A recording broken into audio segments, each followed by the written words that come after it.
ਵਾਹਿਗੁਰੂ ਜੀ ਕਾ ਖਾਲਸਾ ਵਾਹਿਗੁਰੂ ਜੀ ਕੀ ਫਤਿਹ। ਅਸਲਾਮ ਵਾਲੇਕੁਮ। ਆਦਾਬਰਜ਼ ਮਾਹਾਂ ਤੁਹਾਡੀ ਹੋਸਟ ਅਨੀਲਮ ਕੌਰ ਤੇ ਮੈਂ TV84 ਦੇ ਸਾਰੇ ਦਰਸ਼ਕਾਂ ਤੇ ਸਰੋਤਿਆਂ ਨੂੰ ਜੀ ਆਇਆਂ ਕਹਿੰਦੀਆਂ ਪ੍ਰੋਗਰਾਮ ਸੱਚੋ ਸੱਚ ਵਿੱਚ ਜਿਹੜੇ ਇਸ ਪ੍ਰੋਗਰਾਮ ਨਾਲ ਦੇਸ਼ਾਂ ਵਿਦੇਸ਼ਾਂ ਤੋਂ ਜੁੜ ਚੁੱਕੇ ਨੇ। ਖਾਲਿਸਤਾਨ ਅਫੇਅਰਸ ਸੈਂਟਰ ਦੇ ਸੰਚਾਲਕ ਡਾਕਟਰ ਅਮਰਜੀਤ ਸਿੰਘ ਯੂਜ਼ਾ ਨੇ ਤਰ੍ਹਾਂ ਸਟੂਡੀਓ 'ਚ ਮੇਰੇ ਨਾਲ ਸ਼ਾਮਿਲ ਨੇ। ਉਹਨਾਂ ਨਾਲ ਗੱਲਬਾਤ ਕਰਕੇ ਅੱਜ ਦੇ ਅਹਿਮ ਇਸ਼ੂਜ਼ ਉੱਪਰ ਉਹਨਾਂ ਤੋਂ ਉਹਨਾਂ ਦਾ ਤਜ਼ੀਆ ਜਾਣਦੇ ਹਾਂ। ਜੀ ਡਾਕਟਰ ਸਾਹਿਬ ਵਾਹਿਗੁਰੂ ਜੀ ਕਾ ਖਾਲਸਾ ਵਾਹਿਗੁਰੂ ਜੀ ਕੀ ਫਤਿਹ।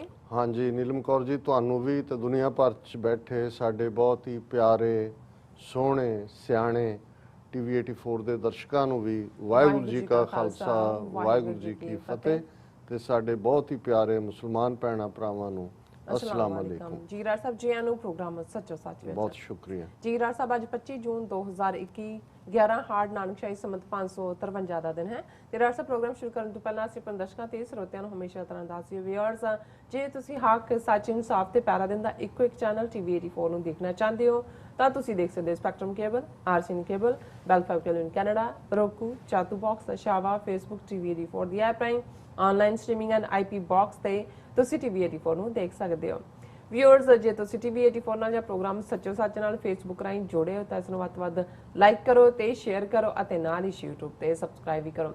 ਇਹ ਵੀ ਦੱਸ ਦਿਓ ਕਿ ਤੁਸੀਂ TV84 ਦੀ ਐਪ ਨੂੰ ਐਂਡਰੋਇਡ ਐਂਡ ਐਪ ਸਟੋਰ ਤੇ ਡਾਊਨਲੋਡ ਕਰਕੇ ਜੋ TV84 ਦੀ ਲਾਈਵ ਸਟ੍ਰੀਮ ਹੈ ਉਸ ਨੂੰ ਤੁਸੀਂ 24 ਆਵਰਸ ਦੇਖ ਸਕਦੇ ਹੋ। ਵਿਊਅਰਸ ਹੁਣ ਅਸੀਂ ਆਪਣੇ ਪ੍ਰੋਗਰਾਮ ਦੀ ਸ਼ੁਰੂਆਤ ਕਰਨ ਜਾ ਰਹੇ ਹਾਂ। ਇਸ ਵੀਕ ਦਾ ਐਂਡ ਵਾਲਾ ਪ੍ਰੋਗਰਾਮ ਸ਼ੁਰੂ ਕਰਨ ਜਾ ਰਹੇ ਹਾਂ। ਸੋ ਅਸੀਂ ਤੁਹਾਨੂੰ ਸਭ ਨੂੰ ਹੈਪੀ ਵੀਕਐਂਡ ਕਹਿੰਦੇ ਹਾਂ।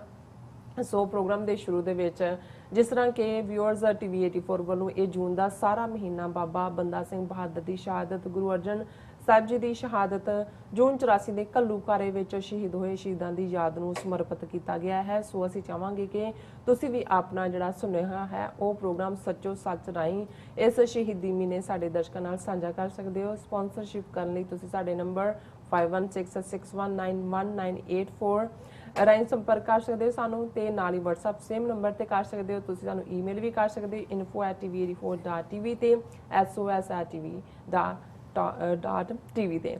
ਸੋ ਅੱਜ ਦੇ ਪ੍ਰੋਗਰਾਮ ਨੂੰ ਸਪਾਂਸਰ ਕੀਤਾ ਗਿਆ ਹੈ Khalsa kitchen and bath showroom ਵੱਲੋਂ। ਸੋ ਅਸੀਂ ਉਹਨਾਂ ਦਾ ਬਹੁਤ ਬਹੁਤ ਧੰਨਵਾਦ ਕਰਦੇ ਹਾਂ। ਸੋ ਨਿਊ ਜਰਸੀ ਦੇ ਸਾਊਥ ਬੋਰਡਨ ਟਾਊਨਸ਼ਿਪ ਵਿੱਚ ਸਥਿਤ ਇਹ ਜਿਹੜਾ ਲੋਕਲ ਫੈਮਿਲੀ ਓਨਡ ਬਿਜ਼ਨਸ ਜਿਹੜਾ ਰਸੋਈ ਅਤੇ ਬਾਥਰੂਮ ਦੀਆਂ ਤੁਹਾਡੀਆਂ ਜਿਹੜੀਆਂ ਲੋੜਾਂ ਨੇ ਜਿਵੇਂ ਕਿ ਟਾਇਲਸ, ਕੈਬਨਟਸ, ਕਾਊਂਟਰ ਟਾਪਸ ਜਿਹੜੇ ਹੈਗੇ ਨੇ ਇੱਕੋ ਥਾਂ ਜਿਹੜੀਆਂ ਪੂਰੀਆਂ ਜਿਹੜੀਆਂ ਤੁਹਾਡੀਆਂ ਲੋੜਾਂ ਨੇ ਉਹ ਹੋ ਸਕਦੀਆਂ। ਸੋ ਖਾਲਸਾ ਕਿਚਨ ਐਂਡ ਬਾਥ ਕੋਲ ਜਿਹੜੀਆਂ ਨੇ 300 ਤੋਂ ਵਧੇਰੇ ਡਿਜ਼ਾਈਨ ਅਤੇ 75 ਤੋਂ ਵੱਧ ਕਲਰ ਕੰਬੀਨੇਸ਼ਨ ਜਿਹੜਾ ਹੈਗਾ ਉਹਨਾਂ ਕੋਲ ਹੈਗਾ।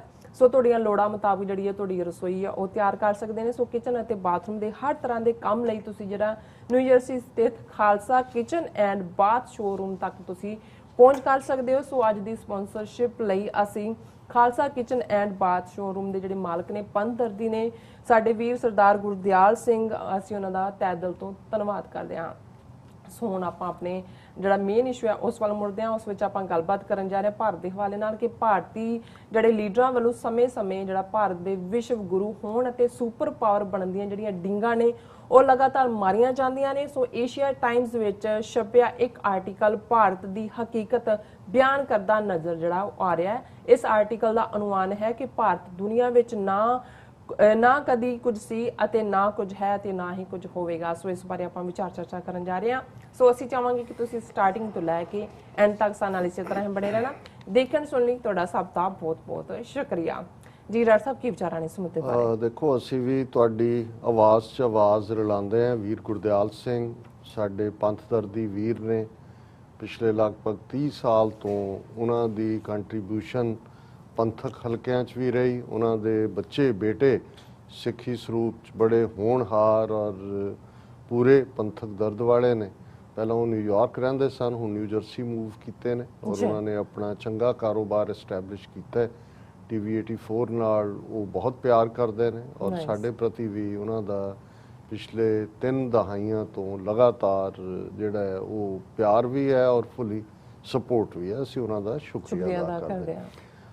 ਕੱਲ ਅਸੀਂ ਮੈਂਸ਼ਨ ਕੀਤਾ ਸੀ ਕਿ ਅੱਜ ਦੀ ਆਵਾਜ਼ ਰੇਡੀਓ ਪ੍ਰੋਗਰਾਮ 'ਚ ਜਿਹੜਾ TV84 ਲਈ ਫੰਡ ਰੇਜ਼ਿੰਗ ਡਰਾਈਵ ਸੀ ਔਰ ਇਸ ਐਫਰਟ ਨੂੰ ਸਕਸੈਸਫੁਲ ਬਣਾਉਣ ਲਈ ਵੀਰ ਸੁਖਦੇਵ ਸਿੰਘ ਗਿੱਲ, ਵੀਰ ਸੁਖਵਿੰਦਰ ਸਿੰਘ ਹੰਸਰਾ, ਸਾਡੇ TV84 ਦੇ ਬਿਊਰੋ ਚੀਫ ਮਨਵੀਰ ਸਿੰਘ, ਵੀਰ ਸਤਨਾਮ ਸਿੰਘ, ਔਰ ਉਹਨਾਂ ਦੀ ਵੀ ਰਣਜੀਤ ਸਿੰਘ ਮਾਨ, ਇਹ ਸਾਰੀ ਟੀਮ ਨੇ ਬਹੁਤ ਮਿਹਨਤ ਕੀਤੀ। ਔਰ ਜਿਹੜਾ ਸਾਨੂੰ ਉੱਥੋਂ ਸੁਨੇਹਾ ਮਿਲਿਆ ਉਸ ਮੁਤਾਬਕ ਜਿਹੜੇ ਪ੍ਰੋਗਰਾਮ ਦੇ ਸਰੋਤੇ ਸੀ ਟੋਰਾਂਟੋ, ਮੌਂਟਰੀਆਲ, ਓਟਵਾ ਤੱਕ, ਉਹਨਾਂ ਵੱਲੋਂ ਬਹੁਤ ਭਰਵਾਂ ਹੁੰਗਾਰਾ ਮਿਲਿਆ।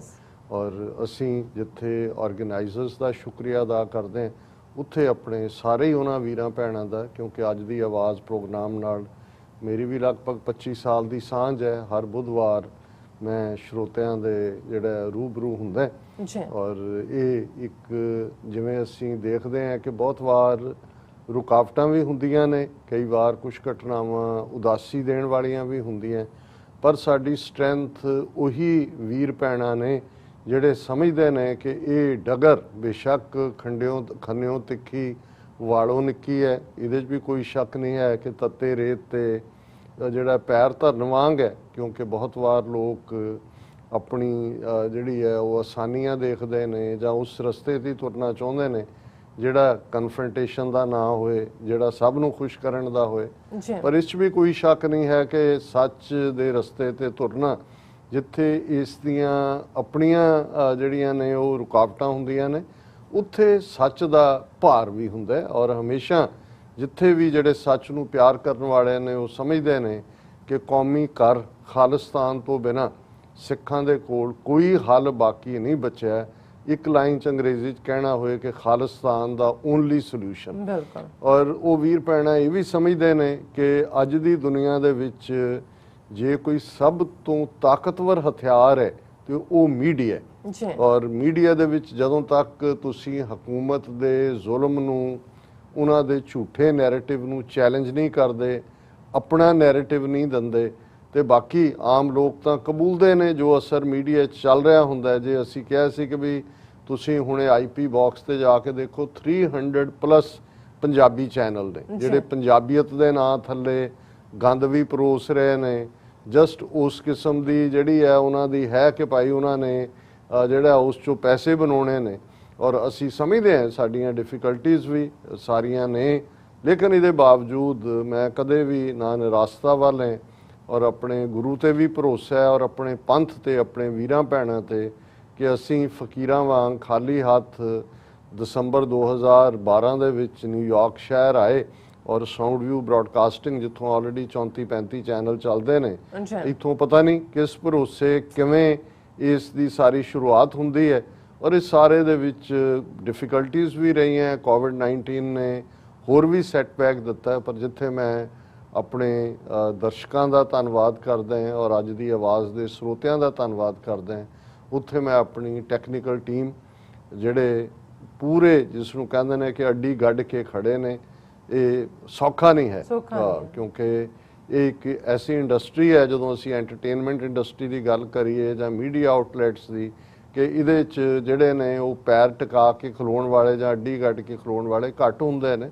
ਉਹਨਾਂ ਨੂੰ ਜਿੱਥੇ ਨਜ਼ਰ ਆਉਂਦਾ ਹੈ ਕਿ ਭਾਈ ਫਾਈਨੈਂਸ਼ੀਅਲ ਤੌਰ ਤੇ, ਔਰ ਹਰ ਇੱਕ ਨੇ ਆਪਣੇ ਘਰ ਵੀ ਤੋਰਨੇ ਹੁੰਦੇ ਨੇ, ਲੇਕਿਨ ਇਹ ਸਾਡੀ ਟੀਮ ਦੀ ਕਮਿਟਮੈਂਟ ਹੈ ਕਿ ਉਹ ਇਹ ਸਾਰੇ ਸਾਡੇ ਹਮਸਫਰ ਵੀ ਨੇ, ਸਾਡੇ ਸਾਥੀ ਨੇ ਔਰ ਉਹ ਸਾਡੀ ਪਛਾਣ ਵੀ ਨੇ ਔਰ ਉਹੀ ਚਿਹਰੇ। ਔਰ ਮੈਂ ਤੁਹਾਡਾ ਵੀ ਸ਼ੁਕਰੀਆ ਅਦਾ ਕਰਨਾ ਚਾਹੁੰਦਾ ਕਿ ਵੀ ਤੁਸੀਂ ਵੀ ਮੁੱਢਲੇ ਦਿਨਾਂ ਤੋਂ ਹੀ ਜਿਹੜਾ ਝੱਖੜ ਜਾਏ, ਹਨੇਰੀ ਆਏ, ਸੂਰਜ ਚਮਕੇ, ਤੁਸੀਂ ਵਕਤ ਸਿਰ ਆਂਦੇ ਵੀ ਹੋ ਔਰ ਮੁਸ਼ਕਲਾਂ ਦੇ ਬਾਵਜੂਦ ਤੁਸੀਂ ਸਾਥ ਦਿੱਤਾ। ਔਰ ਇਸੇ ਤਰ੍ਹਾਂ ਸਾਡੀ ਸਾਰੀ ਟੈਕਨੀਕਲ ਟੀਮ ਔਰ ਹੁਣ ਸਾਡੀ ਪੰਜਾਬ ਵਿਚਲੀ ਟੀਮ ਵੀ, ਜਿਨ੍ਹਾਂ ਨੇ ਪਿਛਲੇ ਰਿਕਾਰਡ 2 ਮਹੀਨੇ ਦੇ ਟਾਈਮ 'ਚ ਬਹੁਤ ਅੱਛੀ ਪਰਫਾਰਮੈਂਸ ਦਿੱਤੀ ਹੈ। ਸਾਡੀ ਦਿੱਲੀ ਟੀਮ ਜਿਨ੍ਹਾਂ ਨੇ ਕੋਵਿਡ-19 ਦੇ ਉਸ ਸਾਰੇ ਕ੍ਰਾਈਸਿਸ ਦੇ ਚਲਦਿਆਂ ਵੀ ਗਾਜ਼ੀਆਬਾਦ ਜਾ ਕੇ ਇੰਟਰਵਿਊ ਕੀਤੇ, ਕਿਸਾਨਾਂ ਦੀ ਲਹਿਰ ਨੂੰ ਜਾ ਕੇ ਉੱਥੇ ਕਵਰ ਕੀਤਾ, ਕਿਉਂਕਿ ਉੱਥੇ ਮੱਚ ਮੋਰ ਡਿਫਿਕਲਟੀਜ਼ ਨੇ। ਔਰ ਇਹ ਠੀਕ ਹੈ ਕਿ ਹਰ ਇੱਕ ਦੀਆਂ, ਜਿਵੇਂ ਮੈਂ ਕਿਹਾ ਕਿ ਵੀ ਜੀਵਨ ਲੋੜਾਂ ਨੇ, ਪਰ ਇਹਨਾਂ ਸਾਰਿਆਂ ਦਾ ਜੋ ਸਾਡੇ ਨਾਲ ਤੁਰੇ ਨੇ ਪੈਸ਼ਨ ਹੈ ਪੰਥ ਦੇ ਲਈ। ਉਹਨਾਂ ਨੂੰ ਲੱਗਦਾ ਹੈ ਕਿ ਭਾਈ ਜੇ ਅਸੀਂ TV 84 ਲਈ ਕੁਝ ਕਰਦੇ ਹਾਂ, ਇਹ ਪੰਥ ਲਈ ਕੁਝ ਕਰ ਰਹੇ ਹਾਂ ਔਰ ਅਸੀਂ ਸਮਝਦੇ ਹਾਂ ਵੀ ਇਹੀ ਸਾਡੀ ਸਟਰੈਂਥ ਵੀ ਹੈ ਔਰ ਇਹੀ ਸਾਡੀ ਪੂੰਜੀ ਵੀ ਹੈ। ਇੱਕ ਵਾਰ ਫਿਰ ਮੈਂ ਸਮੁੱਚੀਆਂ ਸਿੱਖ ਸੰਗਤਾਂ ਦਾ ਟੋਰਾਂਟੋ, ਮੌਂਟਰੀਆਲ, ਓਟਵਾ, ਉਹ ਸਾਰੀ ਵਿਸਿਨਿਟੀ ਦੇ ਜਿੱਥੇ ਵੱਡੀ ਗਿਣਤੀ 'ਚ ਸਾਡੇ ਪਿਆਰੇ ਵਸਦੇ ਨੇ, ਉਹਨਾਂ ਸਭ ਦਾ ਸ਼ੁਕਰੀਆ ਅਦਾ ਕਰਦੇ ਹਾਂ। ਜੀ ਥੈਂਕ ਯੂ। ਹੁਣ ਗੱਲ ਭਾਰਤ। ਜੀ ਵਾਜਪਾਈ ਦਾ ਜ਼ਮਾਨਾ ਜਿਹੜਾ 3 ਵਾਰ ਪ੍ਰਾਈਮ ਮਿਨਿਸਟਰ ਰਿਹਾ, 13 ਦਿਨ ਵੇਲੇ ਤਾਂ ਪ੍ਰਚਾਰ ਦਾ ਮੌਕਾ ਨਹੀਂ ਮਿਲਿਆ। 13 ਮਹੀਨੇ 'ਚ ਤਾਂ ਜਸਟ ਆਪਣੀਆਂ ਸ਼ੇਰਵਾਨੀਆਂ ਜਾਂ ਧੋਤੀਆਂ ਉਹੀ ਸਿੱਧੀਆਂ ਕਰਦੇ ਰਹੇ। ਪਰ ਜਦੋਂ 4.5 ਸਾਲ ਵਾਜਪਾਈ ਨੇ, ਕਿਉਂਕਿ ਇਲੈਕਸ਼ਨ ਪਹਿਲਾਂ ਕਾਲ ਕਰ ਦਿੱਤੀ, ਮੌਕਾ ਬਣਿਆ, ਤੇ ਫਿਰ ਉਹਨਾਂ ਨੇ ਆਪਣੇ ਉਹ ਸਾਰੇ PR ਵਾਲਾ ਮਹਿਕਮਾ ਇਕੱਠਾ ਕੀਤਾ ਔਰ ਸ਼ਾਈਨਿੰਗ ਇੰਡੀਆ, ਬ੍ਰਾਈਟਰ ਇੰਡੀਆ, ਔਰ ਜਿਹੜਾ ਸ਼ਾਈਨਿੰਗ ਇੰਡੀਆ ਦੇ ਥੱਲੇ ਵਾਜਪਾਈ ਨੇ ਕੈਂਪੇਨ ਸ਼ੁਰੂ ਕੀਤਾ ਸੀ, ਮੋਦੀ ਤੱਕ ਪਹੁੰਚਦੇ ਆ ਉਹ ਜਿਹੜਾ ਫਿਰ ਵਿਸ਼ਵ ਗੁਰੂ ਭਾਰਤ, ਸੁਪਰ ਪਾਵਰ। ਔਰ ਵਾਜਪਾਈ ਦੇ ਵੇਲੇ ਇਹ ਸਲੋਗਨ ਵੈਸੇ ਥਰੋ ਕੀਤਾ ਗਿਆ ਸੀ ਕਿ 2025 ਤੱਕ ਅਸੀਂ ਚੀਨ ਨੂੰ ਪਿੱਛੇ ਛੱਡ ਦੇਵਾਂਗੇ ਔਰ 2050 ਤੱਕ ਅਮਰੀਕਾ ਨੂੰ ਜਿਹੜਾ ਪਿੱਛੇ ਛੱਡ ਦੇਵਾਂਗੇ। ਔਰ ਮੋਦੀ ਦੇ ਪਹਿਲੀ ਹਕੂਮਤ ਦੇ ਵੇਲੇ ਉਹਨਾਂ ਨੇ ਕਿਹਾ ਜੀ ਬਹੁਤ ਜਲਦੀ ਸਾਡੀ ਇਕਨੋਮੀ ਜਿਹੜੀ ਹੈ ਉਹ ਚੀਨ ਨੂੰ ਓਵਰਟੇਕ ਕਰ ਸਕਦੀ ਹੈ। ਔਰ ਕੁਛ ਅਰਸਾ ਪਹਿਲਾਂ ਤੱਕ ਉਹਨਾਂ ਦਾ ਸੀ ਕਿ ਜੀ ਅਸੀਂ 2020 ਤੋਂ ਪਹਿਲਾਂ $5 ਟ੍ਰਿਲੀਅਨ ਦੀ ਇਕਨੋਮੀ ਬਿਲਟ ਕਰਾਂਗੇ। ਹਾਲਾਂਕਿ ਜਿਹੜੀ 2 ਟ੍ਰਿਲੀਅਨ ਦੇ ਨੇੜੇ ਆ ਗਈ ਔਰ ਕਿਵੇਂ ਵਾਈਪ ਆਊਟ ਹੋਈ ਅਕਸਰ ਅਸੀਂ ਗੱਲ ਕਰਦੇ। ਔਰ ਇਸ ਸਾਰੇ 'ਚ ਕਿਵੇਂ ਝੂਠ ਆਪਣੇ ਲੋਕਾਂ ਨੂੰ ਤਾਂ ਪਰੋਸਿਆ ਵੋਟਾਂ ਲੈਣ ਲਈ, ਜਿਹੜੇ ਪਰੋਸਦੇ ਹੀ ਨੇ, ਪਰ ਈਵਨ ਇੰਟਰਨੈਸ਼ਨਲੀ ਵੀ ਕਿਵੇਂ ਜਿਹਨੂੰ ਕਹਿੰਦੇ ਨੇ ਕਿ ਅੱਖਾਂ 'ਚ ਘੱਟਾ ਪਾਇਆ ਬਾਹਰਲੀਆਂ ਤਾਕਤਾਂ ਦੇ। ਔਰ ਇੱਥੇ ਵੀ ਟਰੰਪ ਵਰਗਾ ਬੰਦਾ ਬੈਠਾ ਹੈ, ਉਹਨੂੰ ਜਿਹੜਾ ਇਹ ਭਾਰਤ ਨੇ ਕਿਸ ਤਰੀਕੇ ਨਾਲ ਇਹਦੇ ਬਾਵਜੂਦ, ਕਿਉਂਕਿ ਇੱਕ ਜਿਹੜੇ ਡਿਕਟੇਟੋਰੀਅਲ ਰੁਚੀਆਂ ਦੇ ਲੋਕ ਹੁੰਦੇ ਨੇ, ਇਹ ਜਿਹੜੇ ਫਿਰ ਗਰਾਊਂਡ ਦੇ ਉਸ ਫੀਲਡ ਦੇ ਐਕਸਪਰਟ ਹੁੰਦੇ ਨੇ, ਉਹਨਾਂ ਦੀ ਰਾਏ ਨੂੰ ਵੇਟ ਨਹੀਂ ਦਿੰਦੇ। ਉਹ ਜਿਹੜੇ ਵੀ ਉਹਨਾਂ ਨੇ ਆਪਣੀ ਨੋਸ਼ਨ ਬਣਾਈ ਹੁੰਦੀ ਹੈ ਉਸ ਦੇ ਉੱਤੇ ਹੀ ਉਹ ਖਲੋਂਦੇ ਨੇ। ਇਹੀ ਇਹਨੂੰ, ਔਰ ਉਹਨਾਂ ਨੂੰ ਆਪਣੀ ਤਾਰੀਫ ਵੀ ਚੰਗੀ ਲੱਗਦੀ ਹੈ। ਇਹੀ ਡਿਕਟੇਟਰ ਦੀਆਂ ਰੁਚੀਆਂ ਨੇ, ਇਹੀ ਨਾਰਸਿਸਿਸਟ ਦੀਆਂ ਰੁਚੀਆਂ ਨੇ।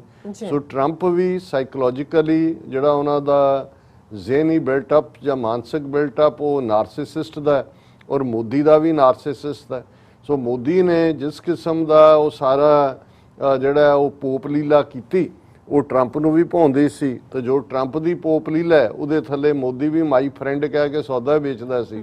ਸੋ ਕੁੱਲ ਮਿਲਾ ਕੇ ਇਹ ਤਾਂ ਠੀਕ ਹੈ ਕਿ ਚਾਈਨਾ ਨੂੰ ਮੁੱਖ ਤੌਰ ਤੇ ਅਮਰੀਕਾ ਨੇ ਓਬਾਮਾ ਪੀਰੀਅਡ 'ਚ ਜਿਹੜਾ ਉਹ ਆਪਣਾ ਰਾਈਵਲ ਦੇ ਤੌਰ ਦੇ ਉੱਤੇ ਦੇਖਣਾ ਹੀ ਨਹੀਂ ਸੀ ਸ਼ੁਰੂ ਕਰ ਦਿੱਤਾ।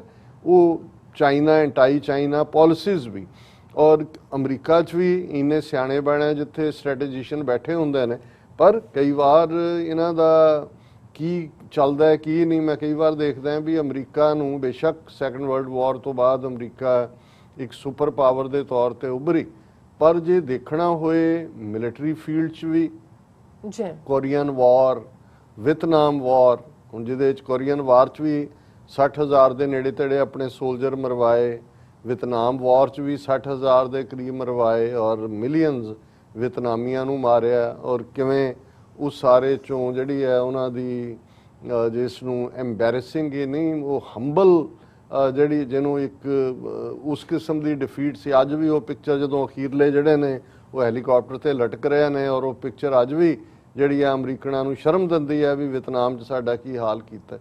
ਲੇਕਿਨ ਇਹਦੇ ਬਾਵਜੂਦ ਅਸੀਂ ਦੇਖਦੇ ਹਾਂ, ਇਹ ਜਾਣਦਿਆਂ ਹੋਇਆਂ ਵੀ ਕਿ ਅਫਗਾਨਿਸਤਾਨ ਦੇ ਵਿੱਚ ਅਮਰੀਕਾ ਨੇ ਹੀ ਕਿਵੇਂ ਸੋਵੀਅਤ ਯੂਨੀਅਨ ਦਾ ਐਂਡ ਕੀਤਾ। ਉਹਨਾਂ ਦੇ ਟੈਰੇਨ ਨੂੰ ਸਮਝਦੇ ਸੀ, ਲੋਕਾਂ ਦੇ ਕਰੈਕਟਰ ਨੂੰ ਸਮਝਦੇ ਸੀ। ਇਹਦੇ ਬਾਵਜੂਦ ਬੇਸ਼ੱਕ 9/11 ਇੱਕ ਵੱਡਾ ਜਿਹੜਾ ਝਟਕਾ ਸੀ ਅਮਰੀਕਾ ਲਈ, ਨਹੀਂ ਕੁੱਲ ਇਨਸਾਨੀਅਤ ਲਈ, ਬੇਗੁਨਾਹ ਦਾ ਮਾਰਿਆ ਜਾਣਾ। ਲੇਕਿਨ ਇਹ ਜਾਣਦੇ ਹੋਏ ਵੀ ਕਿ ਭਾਈ ਅਫਗਾਨ ਕਰੈਕਟਰ ਕੀ ਹੈ, ਉਹ ਟੈਰੇਨ ਕੀ ਹੈ, ਇਸ਼ੂ ਕੀ ਹੈ, ਜਿਵੇਂ ਫੁੱਲ ਫਲੈਜ ਸਾਰੀ UN ਸਿਕਿਉਰਿਟੀ ਕਾਉਂਸਲ ਦੇ ਥੱਲੇ ਲੱਖਾਂ ਸੋਲਜਰ ਲਿਜਾ ਕੇ, ਔਰ ਫਿਰ ਇਹੀ ਨਹੀਂ ਕਿ ਤੁਸੀਂ ਹਵਾ 'ਚ ਹੀ ਲੜੇ ਹੋ ਕਿ ਰੋਜ਼ੀ ਕਟਰ ਡੇਜ਼ੀ ਕਟਰ, ਤੁਸੀਂ ਜਿਹੜਾ ਗਰਾਊਂਡ ਦੇ ਉੱਤੇ ਆਪਣੇ ਟਰੂਪਸ ਉਤਾਰੇ। ਹੁਣ 20 ਸਾਲ ਬਾਅਦ ਜਿਹੜੀ ਅਮਰੀਕਨ ਹਿਸਟਰੀ ਦੀ ਸਭ ਤੋਂ ਲੰਬੀ ਜਿਹੜੀ ਆ ਉਹ ਜੰਗ ਬਣ ਗਈ ਹੈ। ਹੁਣ ਇਸ 'ਚ ਫਸੇ ਹੋਏ ਨੇ, ਜੇ ਕੱਢੇ ਤਾਂ ਕੀ ਹੋਏਗਾ। ਔਰ ਅਸੀਂ ਇੱਕ ਸੈਗਮੈਂਟ 'ਚ ਡਿਸਕਸ ਕਰਾਂਗੇ ਕਿ ਕਿਵੇਂ ਹੁਣ ਜਿਹੜਾ ਕਿਤੇ ਨਾ ਕਿਤੇ ਅਮਰੀਕਾ ਤੇ ਦਬਾਅ ਜਿਹੜਾ ਭਾਰਤ ਦਾ ਵੀ ਬਣ ਰਿਹਾ ਸੀ, ਅਫਗਾਨਿਸਤਾਨ ਦਾ ਅਸ਼ਰਫ ਗਨੀ ਔਰ ਦੂਸਰਾ ਇੱਥੇ ਆ ਕੇ ਬੈਠੇ ਨੇ, ਉਹ ਕੀ ਦਬਾਅ ਬਣਾ ਰਹੇ ਨੇ। ਅਜੇ ਪਤਾ ਨਹੀਂ ਕੀ ਕੜੀ ਇਹਨਾਂ ਨੇ ਘੋਲਣੀ ਹੈ।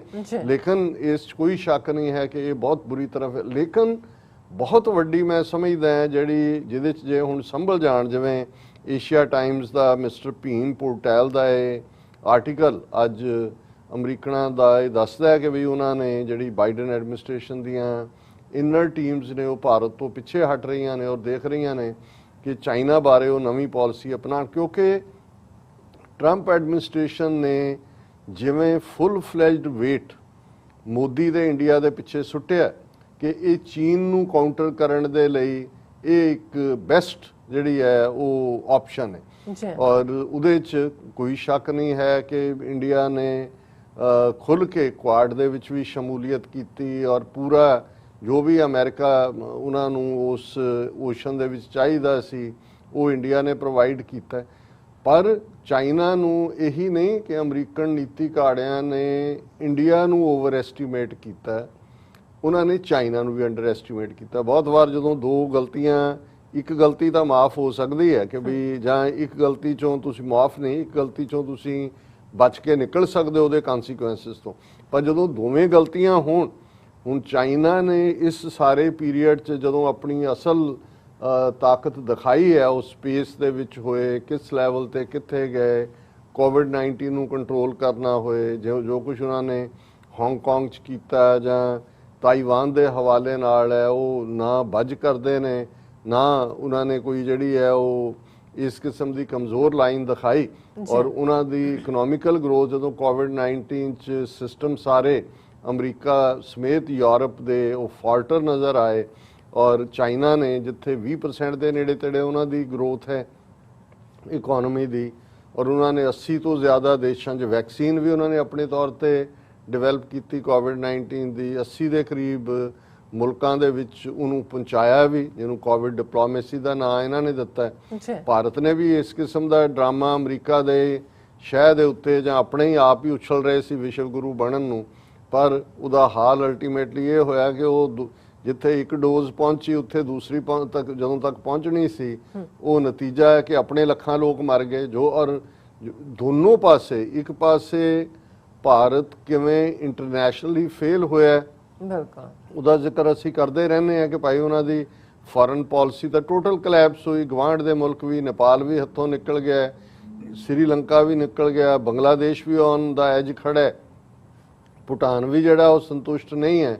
ਔਰ ਜਿਸ ਪਾਕਿਸਤਾਨ ਨੂੰ ਕਾਰਨਰ ਕਰਨ ਦੇ ਲਈ epicentre of terrorism, mother of terrorism, ਉਹ ਪਾਕਿਸਤਾਨ ਜਿਹੜਾ ਉਹ ਇੱਕ ਮਜ਼ਬੂਤ ਸਟੇਟ ਦੇ ਤੌਰ ਤੇ ਇਕਨੋਮਿਕਲੀ ਵੀ ਇਸ ਸਾਰੇ ਪੀਰੀਅਡ ਦੇ ਵਿੱਚ ਔਰ ਐਜ਼ ਏ ਵਰਲਡ ਪਲੇਅਰ ਜਿਵੇਂ ਅਮਰੀਕਾ ਵੀ ਜਿਹੜਾ ਹੈ ਉਹਨਾਂ ਨੂੰ ਕੋਟ ਕਰ ਰਿਹਾ ਹੈ। ਚਾਈਨਾ ਦੇ ਨਾਲ ਤਾਂ ਹੈ ਹੀ ਹੈ ਕਲੋਜ਼ਨੈਸ, ਰਸ਼ੀਆ ਵੀ ਕਲੋਜ਼ ਆਇਆ, ਗਵਾਂਢ ਦੇ ਬਾਕੀ ਜਿਹੜੇ ਸੈਂਟਰਲ ਏਸ਼ੀਅਨ ਰਿਪਬਲਿਕਸ ਨੇ ਉਹਨਾਂ ਦੇ ਵਿੱਚ ਵੀ, ਔਰ ਖਾਸ ਤੌਰ ਤੇ ਅਰਮੀਨੀਆ ਔਰ ਅਜ਼ਰਬਾਈਜਾਨ ਦੀ ਜੰਗ ਦੇ ਦੌਰਾਨ ਪਾਕਿਸਤਾਨ ਔਰ ਟਰਕੀ ਵੀ ਕਰੀਬ ਆਏ, ਔਰ ਕਿਉਂਕਿ ਉਸ ਮੁੱਦੇ ਤੇ ਅਜ਼ਰਬਾਈਜਾਨ ਦੀ ਹਮਾਇਤ ਰਸ਼ੀਆ ਵੀ ਕਰ ਰਿਹਾ ਸੀ। ਸੋ ਕੁੱਲ ਮਿਲਾ ਕੇ ਗੱਲ ਇਸ ਫਰੰਟ ਤੋਂ ਵੀ, ਕਿਉਂਕਿ ਜੇ ਇਹਨਾਂ ਸਾਰੇ ਅਨਪੜ੍ਹਾਂ ਦੀ ਕੈਬਨਿਟ ਦੇ ਵਿੱਚ ਜਿਹਨੂੰ ਇਹ ਸਮਝਦੇ ਸੀ ਕਿ ਜਿਹੜਾ ਰੀਅਲ ਆਰਕੀਟੈਕਟ ਹੈ ਇੰਡੀਆ ਦੀ ਪ੍ਰੋ ਯੂਐਸ ਪਾਲਿਸੀ ਦਾ, ਸ਼ੰਕਰ ਜੈਕਿਸ਼ਨ ਜਿਹੜਾ ਫੋਰਨ ਮਿਨਿਸਟਰ ਬਣਾਇਆ, ਹਾਲਾਂਕਿ ਕਦੇ ਉਹ ਪੰਚਾਇਤ ਦੇ ਵਿੱਚ ਪੰਚ ਨਹੀਂ ਚੁਣਿਆ ਗਿਆ, ਉਹਨੂੰ ਰਾਜ ਸਭਾ ਦੇ ਵਿੱਚ ਲਿਆਂਦਾ, ਹਾਲਾਂ ਉਹਦਾ ਪਿਓ ਵੀ ਡਿਪਲੋਮੈਟ ਸੀ, ਇਹ ਵੀ ਹੋਇਆ ਜੀ ਚਾਈਨੀਜ਼ ਬੋਲਦਾ, ਇਹਦਾ ਪਿਓ ਇਹ ਸੀ ਉਹ ਸੀ, ਲੇਕਿਨ ਜਿਵੇਂ ਉਹਨੇ ਲਿਜਾ ਕੇ ਫਸਾਇਆ ਇੰਡੀਆ ਨੂੰ, ਉਹਨਾਂ ਦਾ ਤਾਂ ਜੋ ਹਾਲ ਕੀਤਾ ਹੀ ਕੀਤਾ, ਜਾਂ ਕੱਲ ਨੂੰ ਇਸ ਸਾਰੇ 'ਚ ਕੀ ਹੋਏਗਾ। ਸੋ ਇਹ ਇਹਦੀ ਜਿਹੜੀ ਮੋਦੀ ਦੀ ਐਗਰੈਸਿਵ ਪਹੁੰਚ ਦੇ ਥੱਲੇ ਦੁਨੀਆ 'ਚ ਵਿਸ਼ਵ ਗੁਰੂ ਬਣਨ ਦਾ ਚਾਹ, ਉਹਦੇ 'ਚ ਚੀਨ ਤੋਂ ਵੀ ਜੁੱਤੀਆਂ ਖਾ ਲਈਆਂ, ਆਪਣਾ ਇਲਾਕਾ ਵੀ ਗਵਾਇਆ ਜੋ ਗਲਵਾਨ ਵੈਲੀ 'ਚ ਹੋਇਆ, ਔਰ ਲਿਆ ਕੇ ਉਹਨਾਂ ਨੂੰ ਉਹਨਾਂ ਦੀ 50-60 ਹਜ਼ਾਰ ਫੌਜ ਚੀਨ ਦੀ ਆਪਣੇ ਕੰਟੋਨਮੈਂਟਸ ਦੇ ਵਿੱਚ ਉੱਥੇ ਉਹਨਾਂ ਨੇ ਬਣਾ ਕੇ ਪਰਮਾਨੈਂਟ ਅੱਡੇ ਕੱਢ ਕੇ ਬਹਿ ਗਏ। ਸੋ ਇਹ ਤਾਂ ਇਹ ਇਹਨਾਂ ਦੀਆਂ ਡੀਂਗਾਂ ਸੀ ਕਿ ਜੀ ਇਹਨਾਂ ਦੇ ਫੌਜੀ ਜਨਰਲ ਕਹਿ ਰਹੇ ਸੀ ਜੀ ਅਸੀਂ ਡਬਲ ਡਾਕਟਰੀਨ ਵਾਰ, ਡਬਲ ਟੂ ਵੇ ਡਾਕਟਰੀਨ, ਇੱਕੋ ਵੇਲੇ ਸਾਡੀ ਫੌਜ ਚੀਨ ਔਰ ਪਾਕਿਸਤਾਨ ਦੋਨਾਂ ਦਾ ਮੁਕਾਬਲਾ ਕਰੇਗੀ, ਲੇਕਿਨ ਇਹਨਾਂ ਨੇ ਇਨਫੈਕਟ ਉਹਨਾਂ ਦੋਨਾਂ ਨੂੰ ਇਕੱਠੇ ਕਰ ਦਿੱਤਾ। ਔਰ ਜੋ ਇਹਨਾਂ ਨੇ ਦਿਲਵਦੀ ਕਸ਼ਮੀਰ ਦੇ ਹਵਾਲੇ ਨਾਲ ਕੀਤੀ, ਅਸੀਂ ਗੱਲ ਕਰਾਂਗੇ ਕਿ ਵੀ ਹੁਣ ਈਵਨ ਉਹਨਾਂ ਦਾ ਲੈਫਟੀਨੈਂਟ ਜਨਰਲ ਜਿਹੜਾ ਉੱਥੇ ਬੈਠਾ ਹੋਇਆ ਪਾਂਡੇ, ਉਹ ਕਹਿ ਰਿਹਾ ਕਿ ਜੀ ਇਹ ਅਫਗਾਨਿਸਤਾਨ ਦੇ ਤੋਂ ਜਿਹੜੇ ਨੇ ਮਿਲੀਟੈਂਟ ਉਹ ਕਸ਼ਮੀਰ 'ਚ ਆ ਸਕਦੇ ਨੇ। ਸੋ ਮਤਲਬ ਇਹ ਹੈ ਵੀ ਇਹਨਾਂ ਨੇ ਕਸ਼ਮੀਰ ਪ੍ਰੋਬਲਮ ਵੀ ਆਪ ਕ੍ਰੀਏਟ ਕੀਤੀ 5 ਅਗਸਤ 2019 ਨੂੰ, ਉਹੀ ਅੰਡਰਸਟੈਂਡਿੰਗ ਜੋ ਅਮਰੀਕਾ ਦੇ ਨਾਲ ਸੀ, ਜਿਹੜੀ ਸਾਡੇ ਪਹਿਲੇ ਦਿਨ ਤੋਂ ਸੀ ਕਿ ਇਹ ਡਿਸੈਪਸ਼ਨ ਕਰ ਰਿਹਾ ਟਰੰਪ, ਜਦੋਂ ਕਹਿ ਰਿਹਾ ਜੀ ਕਿ ਮੈਂ ਮੀਡੀਏਸ਼ਨ ਲਈ ਤਿਆਰ ਆ, ਉਧਰੋਂ ਉਹਨੂੰ ਵਿੰਕ ਐਂਡ ਨੋਟ ਦਿੱਤੀ ਹੋਈ ਹੈ। ਜੀ। ਹੁਣ ਇਹ ਜਿਹੜਾ ਸਾਰਾ ਐਨਾਲਿਸਿਸ ਹੈ ਕਿ ਭਾਰਤ ਵਿਸ਼ਵ ਗੁਰੂ ਬਣਦਾ ਉਹ ਜਿਹੜਾ ਉਹ ਆਪਣੀ ਜੋ ਉਹਨਾਂ ਦੀ ਹੈਸੀਅਤ ਸੀ ਉਹ ਵੀ ਬਿਲਕੁਲ ਫਲੈਟ ਹੋ ਗਈ, ਔਰ ਕਿਸ ਹੱਦ ਤੱਕ ਨੁਕਸਾਨ ਚ ਹੈ। ਇਹ ਗੱਲ ਮੈਂ ਤਾਂ ਆਪਣਾ ਐਨਾਲਿਸਿਸ ਦਿੱਤਾ ਹੈ ਜੋ ਅਸੀਂ ਅਕਸਰ ਰੋਜ਼ਾਨਾ ਗੱਲ ਕਰਦੇ ਹਾਂ, ਪਰ ਜਦੋਂ ਕਿਸੇ ਪ੍ਰੈਸਟੀਜੀਅਸ ਪਬਲੀਕੇਸ਼ਨ ਦੇ ਵਿੱਚ ਕੋਈ ਇਹਨਾਂ ਵਿਚਲਾ ਹੀ ਜਿਹੜਾ ਹੈ ਉਹ ਹਕੀਕਤ ਬਿਆਨ ਕਰਦਾ ਹੈ ਤੇ ਫਿਰ ਸਾਨੂੰ ਲੱਗਦਾ ਹੈ ਕਿ ਭਾਈ ਇਹ ਸਾਡੇ ਜਿਹੜੇ ਉਹ ਵਿਊਅਰ ਜਿਹੜੇ ਸਮਝਦੇ ਨੇ ਵੀ ਚਲੋ ਅਸੀਂ ਤਾਂ ਇੱਕ ਖਾਲਿਸਤਾਨੀ ਨੈਰੇਟਿਵ ਤੋਂ ਦੇਣਾ ਹੈ, ਉਹਨਾਂ ਨੂੰ ਵੀ ਡਬਲ ਜਿਹੜਾ ਹੈ ਉਹ ਸਟਫ ਮਿਲਦਾ ਹੈ, ਜਾਂ ਉਹਨਾਂ ਦੀ ਕਨਵਿਕਸ਼ਨ ਹੁੰਦੀ ਹੈ ਕਿ ਭਾਈ ਨਹੀਂ ਗੱਲ ਉਸੇ ਡਾਇਰੈਕਸ਼ਨ 'ਚ ਜਾ ਰਹੀ ਹੈ। ਏਸ਼ੀਆ ਟਾਈਮਜ਼ ਇੱਕ ਰੈਪਿਊਟਡ ਪਬਲੀਕੇਸ਼ਨ ਹੈ ਜਿਹਦੇ ਛਪੀ ਗੱਲ ਨੂੰ ਸੀਰੀਅਸਲੀ ਲਿਆ ਜਾਂਦਾ ਹੈ, ਔਰ ਮਿਸਟਰ ਭੀਮ ਪੋਰਟੈਲ ਇਹ ਹੋਣਗੇ ਤਾਂ ਹਿੰਦੂ ਸੱਜਣ, ਨੇਪਾਲੀ ਵੀ ਹੋ ਸਕਦੇ ਨੇ ਕਿਉਂਕਿ ਇੱਦਾਂ ਦੇ ਨਾਂ ਨੇਪਾਲੀ ਵੀ ਰੱਖਦੇ ਨੇ, ਔਰ ਇਹ ਭੀਮ ਪੋਰਟੈਲ ਨੇ ਜਿਹੜੇ ਵਿਜ਼ਿਟਿੰਗ ਫੈਕਲਟੀ ਦੇ masters international relations and diplomacy Tribhuvan university Kathmandu 'ਚ ਨੇ, ਔਰ faculty for masters programme development economics ਨੇ ਨੇਪਾਲ ਓਪਨ ਯੂਨੀਵਰਸਿਟੀ 'ਚ, ਔਰ ਇਹ ਨੇਪਾਲ ਸਾਊਥ ਏਸ਼ੀਆ ਸੈਂਟਰ ਜਿਹੜਾ ਕਾਠਮੰਡੂ 'ਚ ਹੈ ਔਰ south Asian development think tank ਦੇ ਨਾਲ ਵੀ ਜੁੜੇ ਰਹੇ, ਔਰ ਉਹਨਾਂ ਦਾ ਇੱਕ ਆਰਟੀਕਲ ਜਿਹੜਾ ਤੁਸੀਂ ਉਨਵਾਨ ਪੜ੍ਹਿਆ ਜੀ, ਔਰ ਉਹ ਐਗਜ਼ੈਕਟ ਹੈ, India was is and will be nowhere in the world, ਕਿ ਨਾ ਇਹ ਕਦੇ ਦੀ ਹੋਂਦ ਸੀ ਕੁਛ ਦੁਨੀਆ 'ਚ ਜਿਹੜੀ ਵਰਲਡ ਗੁਰੂ ਬਣਨ ਦੀ ਲਾਈਨ ਵਿਸ਼ਵ ਗੁਰੂ ਔਰ ਵਰਲਡ 'ਚ ਵੱਡਾ ਰੋਲ, ਔਰ ਟਰੰਪ ਨੇ ਉਹਨੂੰ ਕਿਹਾ ਮੋਦੀ ਨੂੰ ਤੂੰ ਵੱਡਾ ਬ੍ਰਹਮ ਗਿਆਨੀ ਬਹਾਦਰ ਔਰ ਬੜਾ ਵੱਡਾ, ਉਹਨੇ ਕਿਹਾ ਤੂੰ ਵੱਡਾ ਬ੍ਰਹਮ ਗਿਆਨੀ, ਉਹ ਦੋਨੋਂ ਉਹ ਰੌਡੀ ਮੋਡੀ 'ਚ ਇੱਕ ਦੂਜੇ ਦੀ ਪਿੱਠ ਸਕ੍ਰੈਚ ਕਰ ਰਹੇ ਸੀ। ਇੱਥੇ ਕਿਵੇਂ ਟਰੰਪ ਨੇ ਸਾਰਾ ਕੋਵਿਡ-19 ਨੂੰ ਮਿਸ ਹੈਂਡਲ ਕੀਤਾ, ਔਰ ਉਹੀ ਹਾਲ ਉੱਥੇ ਇੰਡੀਆ ਦੇ ਵਿੱਚ ਜਿਹੜਾ ਬਿਲਕੁਲ ਵੈਸੇ ਤਾਂ ਲੋਕਾਂ ਨੂੰ ਨਜ਼ਰ ਆ ਰਿਹਾ ਸੀ ਕਿ ਵੀ ਇਹ ਨਾ ਤਾਂ ਉਧਰ ਨੂੰ ਕੋਈ ਜੇ ਚਾਈਨਾ ਦੇ ਵਿੱਚ ਆਇਆ ਕੋਵਿਡ ਦੀ ਸ਼ੁਰੂਆਤ ਹੁੰਦੀ ਹੈ ਤੇ ਭਾਰਤ ਵਾਲਿਆਂ ਨੇ ਵੱਡੇ ਵੱਡੇ ਜਿਹੜੇ ਨੇ ਉਹ ਢੋਲ ਵਜਾਣੇ ਸ਼ੁਰੂ ਕਰਤੇ ਕਿ ਜਿਹੜੇ ਹੁਣ ਚਾਈਨਾ ਦੇ ਵਿੱਚ ਇਨਵੈਸਟਰ ਨੇ ਜਿਨ੍ਹਾਂ ਨੇ ਕੀਤਾ ਉੱਥੋਂ ਨਿਕਲ ਕੇ ਭਾਰਤ ਆਣਗੇ, ਉੱਥੇ ਫੁੱਟੀ ਕੌਡੀ ਨਹੀਂ ਆਈ। ਤੇ ਹਾਲ ਇਹ ਹੋਇਆ ਵੀ ਭਾਰਤ ਇੰਨੀ ਬੁਰੀ ਤਰ੍ਹਾਂ ਕਲੈਪਸ ਹੋਇਆ ਉਹਨੂੰ ਹੈਂਡਲ ਕਰਨ 'ਚ ਕੋਵਿਡ-19 ਦੇ ਕਿ ਦੁਨੀਆ 'ਚ ਜਦੋਂ ਸਾਰੇ magazine New York Times, Washington post ਅਖਬਾਰਾਂ ਔਰ ਇੰਟਰਨੈਸ਼ਨਲ ਟਾਈਮ ਮੈਗਜ਼ੀਨ ਤੱਕ ਨੇ ਉਹ ਹਜ਼ਾਰਾਂ ਡੈੱਡ ਬਾਡੀਜ਼ ਜਿਹੜੀਆਂ ਗੰਗਾ ਦੇ ਰਿਵਰ ਬੈੱਡ ਤੇ ਪਈਆਂ ਨੇ, ਔਰ ਸਿਵਿਆਂ ਦੇ ਬਾਹਰ ਲੰਬੀਆਂ ਲਾਈਨਾਂ ਲੱਗੀਆਂ ਹੋਈਆਂ ਨੇ, ਔਰ ਆਕਸੀਜਨ ਨਹੀਂ ਹੈ, ਔਰ ਤਰਲੇ ਕਰ ਰਹੇ ਨੇ ਕਿ ਜੇ ਸਾਨੂੰ ਦਿਓ ਐਮਰਜੈਂਸੀ ਜਿਹੜੀ ਉਹ ਜੇ ਜਹਾਜ਼ ਦੇ ਵਿੱਚ ਲੱਦ ਕੇ ਜਾਂਦੇ ਨੇ 10 ਦਿਨ ਉੱਥੇ 에ਅਰਪੋਰਟ ਤੇ ਖੜਾ, ਕੋਈ ਸਿਸਟਮ ਨਹੀਂ ਹੈ।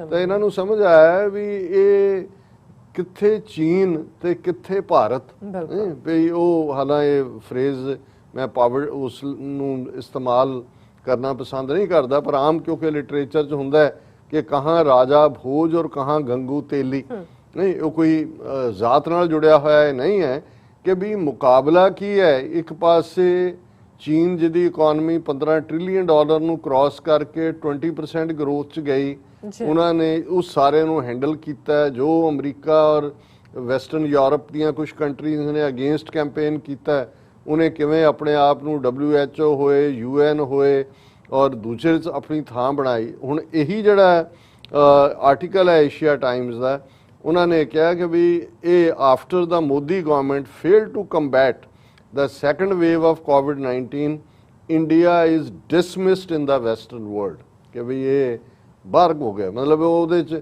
ਹੁੰਦਾ ਨਾ ਜੀ ਤੁਸੀਂ ਹੀਟਸ 'ਚ ਦੌੜਦੇ ਹੋ ਫਿਰ ਤੁਹਾਡਾ ਫਾਈਨਲ ਤੱਕ ਆਉਣਾ, ਉਹਨੂੰ ਕਿਹਾ ਜੀ ਉਹ ਪਹਿਲੀ ਦੌੜ 'ਚ ਜਿਹੜਾ ਹੈ ਉਹ ਬਾਹਰ ਕੱਢਦਾ, ਉਹਨੇ ਰੈਫਰੀ ਨੇ ਮਾਰੀ ਸੀਟੀ ਵੀ ਚਲੋ ਤੁਹਾਡਾ ਕੰਮ ਖਤਮ। ਉਹਨੇ ਸ਼ੁਰੂ ਕੀਤਾ ਕਿ after Narendra Modi led government's grave failure to combat the explosive second wave of COVID-19, this wave exacerbated by the Delta variant, Western media, think tanks and academia have shifted their attention to India again. ਉਹਨਾਂ ਨੇ ਕਿਹਾ ਜੀ COVID-19 ਦਾ ਦੂਜੀ wave ਦੇ ਤਾਂ failure ਹੋਈ, ਹੁਣ delta variant ਆ ਗਿਆ। ਬਿਲਕੁਲ ਮਹਾਰਾਸ਼ਟਰ 'ਚ 40 ਦੇ ਕਰੀਬ ਬੰਦੇ ਮਰੇ ਨੇ ਇਹਦੇ ਨਾਲ, ਪੂਰਾ ਫਿਕਰ ਪਿਆ ਹੋਇਆ ਉੱਥੇ ਕਿ ਵੀ ਇਹ ਕਿੱਧਰ ਨੂੰ ਜਾਏਗਾ। Earlier, the West projected India as a critical partner of the US to contain China's economic and strategic clout, ਕਿ ਇਹਨੂੰ ਖੜਾ ਕੀਤਾ ਸੀ ਉਹਨਾਂ ਨੇ कि इकोनॉमिकल और स्ट्रेटजिकली करेगा। जी That focus gained adherence after India and US signed Logistics Exchange Memorandum of Agreement in August 2016, and both countries inked the subsequent foundational agreements. US President Trump's first Secretary of State Rex Tillerson termed US strategy the planned partnership for the entire 21st century। ਇਹ ਉਹਨੇ ਕੋਟ ਕੀਤਾ ਉਹਦੇ first secretary ਨੂੰ ਕਿ ਆ ਜਿਹੜਾ ਉਹਨਾਂ ਨੇ logistic exchange memorandum MOU sign ਕੀਤਾ। But now in stark contrast, India is being dismissed in the Western world as an ineligible partner for the Western world to contain China। उन्होंने कहा ये disqualified, इन्हें चाइना ਨੂੰ ਕੀ counter कर रहे हैं। The Western refocus on India now in the West is the realization of Western strategists that they made a mistake to project India as a global player. They started to recognize that India has power and strategic illusion, but they made an error misjudging India's proper position। उन्होंने कहा जी ਉਹਨਾਂ ਨੂੰ realise ਹੋ ਗਿਆ ਕਿ ਉਹਨਾਂ ਦੀ ਕਿੰਨੀ ਵੱਡੀ ਗਲਤੀ ਸੀ ਕਿ ਉਹ ਸਮਝਦੇ ਸੀ ਕਿ ਇੰਡੀਆ ਕੋਈ ਰੋਲ ਵਰਲਡ ਲੈਵਲ ਤੇ ਪਲੇ ਕਰ ਸਕਦਾ ਹੈ, ਖਾਸ ਤੌਰ ਤੇ ਚੀਨ ਦੇ ਖਿਲਾਫ ਇਹਨੂੰ ਇਸਤੇਮਾਲ ਕੀਤਾ ਜਾ ਸਕਦਾ ਹੈ। ਔਰ ਇਹ ਉਹਨੇ ਫਿਰ ਆਪਣਾ ਹੀ ਕਿਹਾ ਕਿ ਮੈਂ ਤਾਂ ਈਵਨ ਅਕਤੂਬਰ 20 ਨੂੰ ਵੀ ਪਿਛਲੇ ਸਾਲ ਇਹ ਕਿਹਾ ਸੀ ਇਹੀ ਹੈਡਿੰਗ ਦੇ ਥੱਲੇ ਕਿ ਨਾ ਭਾਰਤ ਕੁਝ ਸੀ ਨਾ ਹੈ ਨਾ ਕੁਝ ਬਣ ਸਕੇਗਾ। ਫਿਰ ਉਹਨੇ ਕਿਹਾ ਵੀ 1000 ਤੋਂ ਜ਼ਿਆਦਾ ਭਾਰਤੀਆਂ ਨੇ ਮੈਨੂੰ ਹੇਟ ਮੇਲ ਭੇਜੀ ਔਰ ਕਈਆਂ ਨੇ ਮੈਨੂੰ ਗਾਲੀ ਗਲੋਚ ਵੀ ਕੀਤਾ, ਪਰ ਮੈਂ ਇਹਦੇ ਤੇ ਹੱਸ ਕੇ ਟਾਲਿਆ ਕਿਉਂਕਿ ਮੈਨੂੰ ਇਹ ਪਤਾ ਸੀ ਕਿ ਵੀ ਮੇਰੇ ਕੁਝ ਜਿਹੜੇ ਇੰਡੀਅਨ ਸਕਾਲਰਲੀ ਫਰੈਂਡਸ ਨੇ ਭਾਰਤ ਦੇ ਵਿੱਚ ਔਰ ਬਾਹਰ ਉਹ ਜਿਹੜਾ ਨੇ ਉਹਨਾਂ ਨੇ ਕਿਹਾ ਕਿ ਜੀ ਇਹ ਤੁਸੀਂ ਗਲਤ ਜਿਹੜਾ ਉਹ ਸਿੱਟਾ ਕੱਢ ਰਹੇ ਹੋ, ਭਾਰਤ ਦਾ ਤਾਂ ਬਹੁਤ ਵੱਡਾ ਰੋਲ ਹੈ। ਔਰ ਉਹਨੇ ਕਿਹਾ however my comments about India were not baseless. While working at Nepal South Asia Center, a Kathmandu based South Asian think tank, I had the opportunity to observe South Asia very closely। कि भी most likely Nepali भी हो सकता है कि भी मैं बहुत नेड़ियों देखा इस थिंक टैंक होने तो बाद भी। I have a fair understanding of trade, technology, economy, politics, culture, religion, population, democracy, human rights, international relations, diplomacy, and strategies of India and other South Asian countries. I also have had plenty of opportunities to observe the Indian psyche। कि मैं इन्हां दी ज़हनीयत नूं भी समझदा और ये सारे field जिन्ने ने ये सारे भारत दे और दूसरे इन्हां नूं मैं बहुत चंगी तरह इन्हां फील्ड्स दी मैनूं समझ है। I used to tell my Indian friends to wait and see that my perception of India would be proven correct sooner or later। ਕਹਿੰਦੇ ਜਦੋਂ ਮੈਂ ਲਾਸਟ ਈਅਰ ਇਹ ਕਿਹਾ ਤੇ ਉਹਨਾਂ ਨੇ ਬੜੀਆਂ ਹੇਟ ਮੇਲਸ ਲਿਖੀਆਂ, ਮੈਂ ਕਿਹਾ ਵੀ ਇੰਤਜ਼ਾਰ ਕਰੋ ਕਿ ਵੀ ਇਹ ਜਿਹੜਾ ਮੇਰਾ ਕੱਢਿਆ ਗਿਆ ਸਿੱਟਾ ਇਹ ਠੀਕ ਸਾਬਤ ਹੋਏਗਾ। The pumped up claims by Indian political leaders, top bureaucrats, diplomats, think tanks, journalists, scholars for their ideas of India's role on the global stage used to astonish me. I used to believe that they were immersed in a fantasy far away from ground reality। ਉਹਨੂੰ ਕਿਹਾ ਜੀ ਉਹਨਾਂ ਦੇ ਆ ਸਾਰੇ ਹੀ think tank bureaucrat ਜਦੋਂ ਇਦਾਂ ਦੀਆਂ ਢੀਂਗਾਂ ਮਾਰਦੇ ਸੀ ਤਾਂ ਮੈਨੂੰ ਇਹ ਲੱਗਦਾ ਸੀ ਵੀ ਇਹ ਕਿਹੜੇ ਪਰਿਦੇਸ਼ 'ਚ ਰਹਿੰਦੇ ਨੇ, ਇਹਨਾਂ ਨੂੰ ਜ਼ਮੀਨੀ ਹਕੀਕਤ ਆਪਣਾ ਅਹਿਸਾਸ ਨਹੀਂ ਹੈ ਕਿ ਵੀ ਇਹਨਾਂ ਦੀ ਔਕਾਤ ਕੀ ਹੈ। I now recognize that there is a big difference between the powerful land they have imagined and India's actual economic and strategic position on the global stage। ਕਿ ਵੀ ਬੇਸਿਕ 'ਚ ਕੀ ਹੈ ਇਹਨਾਂ ਦੇ ਕੋਲ, ਇਹ ਗਲੋਬਲੀ ਆਪਣਾ ਕੀ ਰੋਲ ਦੇਖ ਰਹੇ ਨੇ, ਇਹ ਜਿਹੜਾ ਹੈ ਉਹ ਸ਼ੇਖ ਚਿੱਲੀ ਵਾਲੀ ਦੁਨੀਆ 'ਚ ਰਹਿ ਰਹੇ ਸੀ। ਫਿਰ ਉਹਨੇ ਕਿਹਾ ਵੀ in exchanging views with my Indian friends I had always advised them not to believe the baseless claims made by their cleverer by half leaders and babus, bureaucrats. I kept repeating my assertion, India is nowhere in the world। Many Indian friends became furious after hearing me say it। ਉਹਨੇ ਕਿਹਾ ਜੀ ਇਹ ਬਾਬੂਆਂ ਦੀਆਂ ਔਰ ਇਹ ਕੱਚ ਘਰੜ ਲੀਡਰਾਂ ਦੇ ਗਪੌੜ ਸੁਣ ਕੇ ਤੁਸੀਂ ਆਪਣਾ ਕਨਕਲੂਜਨ ਕੱਢ ਰਹੇ ਹੋ, ਇੰਡੀਆ ਦਾ ਕੋਈ ਰੋਲ ਵਰਲਡ ਸਟੇਜ ਤੇ ਨਹੀਂ ਹੈ, ਤੁਹਾਡੀ ਔਕਾਤ ਹੀ ਨਹੀਂ ਹੈ। ਫਿਰ ਹੁਣ ਉਹਨੇ ਕਰੋਨਾ ਵਾਇਰਸ ਤੋਂ ਗੱਲ ਕੀਤੀ। The miserable failure to combat the coronavirus pandemic has exposed India's weakness. The West had a misconception that India is growing and can be a global player and instrumental in countering China. However, the epidemic helped the West to dispel its illusion।